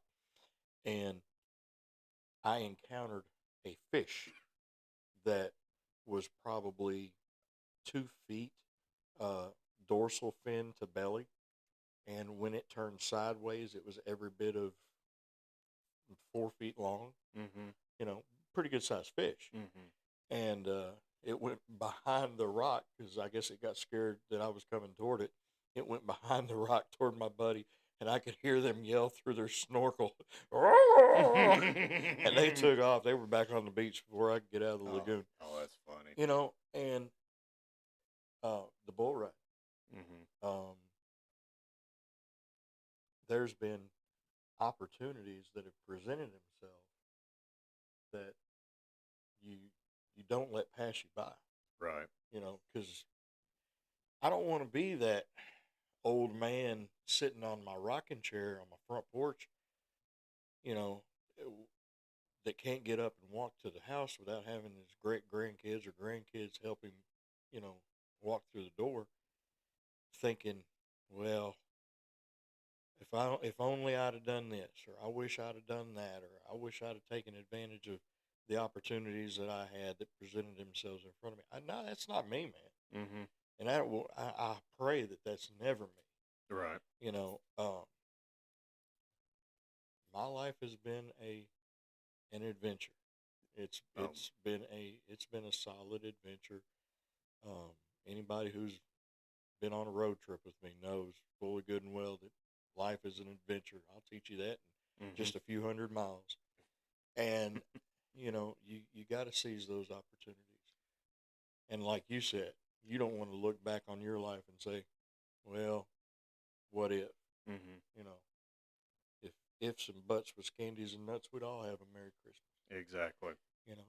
You want to be able to look back on your life Mhm. and with memories. And like I'm sharing some of that stuff with you now, I'm waiting for these grandbabies to get old enough where I can sit them on Papa's knee and tell them the story about waking up with my face pressed against the windshield on my sister's 1982 Ford Thunderbird because we had to slam it on the brakes because there was a moose standing in the middle of the road. Mhm. And I looked out the window and I looked at my brother-in-law who was driving. I was like, man, y'all sure do grow deer big up here. Its kneecap was over the hood of the car. Oh my So gosh, it's one of man. them things. That's why I tell Trevor too. It's like I want him to be happy with Yeah. whatever he does in life. Yeah. You know, do it. Yeah. You know, and experience whatever you can experience because when it's over, it's over. There Yeah. ain't no do overs, and you don't get no retakes. No. So fuck it, we got to do it live. Exactly. Doing that exact thing is what's led us exactly where we are right Exactly. There was a reason that Derek came to work at Clark when he did. You know, wound up reconnecting us. Wound up getting me involved with a really awesome promotion. You know, Really awesome. but You know what? You know what? I'm gonna coin this phrase. sure. It is awesome. There you go. We can sell that at the merch table as well, man. Yes. now. Oh, hell yes. Well, I mean, we can't sell fuck Kyle because for obvious reasons, but family friendly. Yeah, even Yeah, it's PG-13. We'll say PG-13, but um,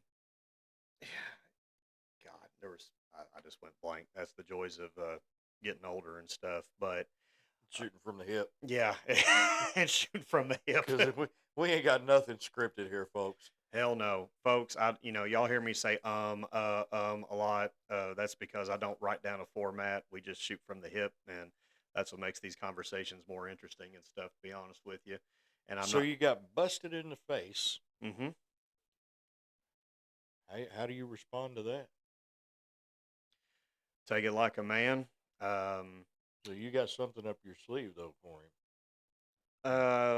Possibly. You back here plotting and scheming. Possibly. I got plenty of time to plot and scheme. Okay. I got plenty of time. But no, now I know what I was going to tell you. So that training session back I'm in glad I could January. kill that dead space for you. Thank you. Thank you. Probably need to have you on the show more often then. But I no. don't think I don't think your followers are going to be happy. We start going 3, 5, 7 hour long episodes, part 4, part 6. So that January training session, my stepmom was, well, actually my ex-stepmom, but I still call her my stepmom. She watched Bree while I went to the training and stuff. Josh knows about this, and I think Derek does too. But yeah, they were blowing my phone up. Oh yeah. They were blowing my phone up, and then when I finally, left, I had to go. I had told you I had to go pick her up and stuff. Oh, I got heat from them. They were like, "Well, what if that was an emergency? What if Bree had to go to the hospital? What if this, that, and the other?" Then it shifted to, "Well, what if you get hurt? What are you gonna do?" And I almost got in my head again. I ain't Heal. gonna lie. You get hurt, you heal. Yeah. We got a boy out right now who fractured his the head of his humerus bone. That's the upper part of the arm where the upper arm meets the shoulder. Right. So there's 12 weeks on the shelf. And it And wasn't because of something that he was taught. mhm, It wasn't because of something that we were practicing. mhm, It was a bad call on his part, mhm, and he attempted to do something that he shouldn't have been doing, right. and it didn't work out too good for him. Yeah. We got another individual that, and I was having a conversation with the powers that be about this. We're going to have to up some of our safety standards in training Sure. because of improper footwear. Yeah. We had a foot injury. Mhm. It probably could have been avoided with proper footwear. Right. So, there's aches and pains and growing pains and things that we're going to have to start taking a little bit more seriously. And, Right. safety's a big thing. Oh, absolutely. I don't want to hurt nobody. Don't want to get nobody hurt. I want to see these young men and women, go on to have very productive futures in this business. Mhm. I'm not here to hurt anybody. Yeah. But accidents do happen. Accidents happen. That's exactly what they advertised, in their opening skit every time Raw came on. Right. We are trained professionals. Don't try this at home. Exactly. It's no different. Mm-mm. We are trained professionals.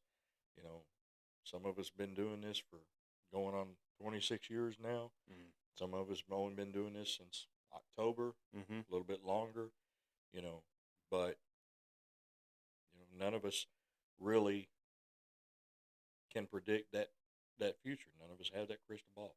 Accidents can and will happen. Absolutely. And, I want to wish both of those guys a speedy recovery. Oh, absolutely. And we can't wait to get you back in there. And I know it's killing him. I know it is absolutely eating at him. There's probably one right there with that foot injury that is probably going to take it harder than anybody. Yeah. Because of his heart. His heart's Yeah. there, and this is what he wants. And I can see this kid going on to do really great things. Yeah. And getting injured and Mhm. recovering and healing properly from your injuries is part of it. Yes, sir. Yeah, I definitely want to wish both of them a speedy recovery, and they're great guys, and definitely have promising futures. So definitely, hope for speedy recovery. We've got less than 60 seconds left, folks, so we're going to wrap this up. But Ben and Trevor, I want to thank you both again for coming to Grizzlies Cave again, and it was, again, an honor and a privilege to have you both. Before we go, I do want to plug again the GoFundMe account. It is Help Ben Build a Future for Indie Wrestling Stars. The GoFundMe account is gofund.me/9, B as in boy, 2, F as in Frank, C as in Charles, 903. And again, folks, the next NAW wrestling event will be Saturday, April the 5th in Nebo, Kentucky, at the Nebo Community Center at 7 p.m. And we hope you can make it to the next show. And folks, this is Grizzly Andrew signing off. Take care and God bless.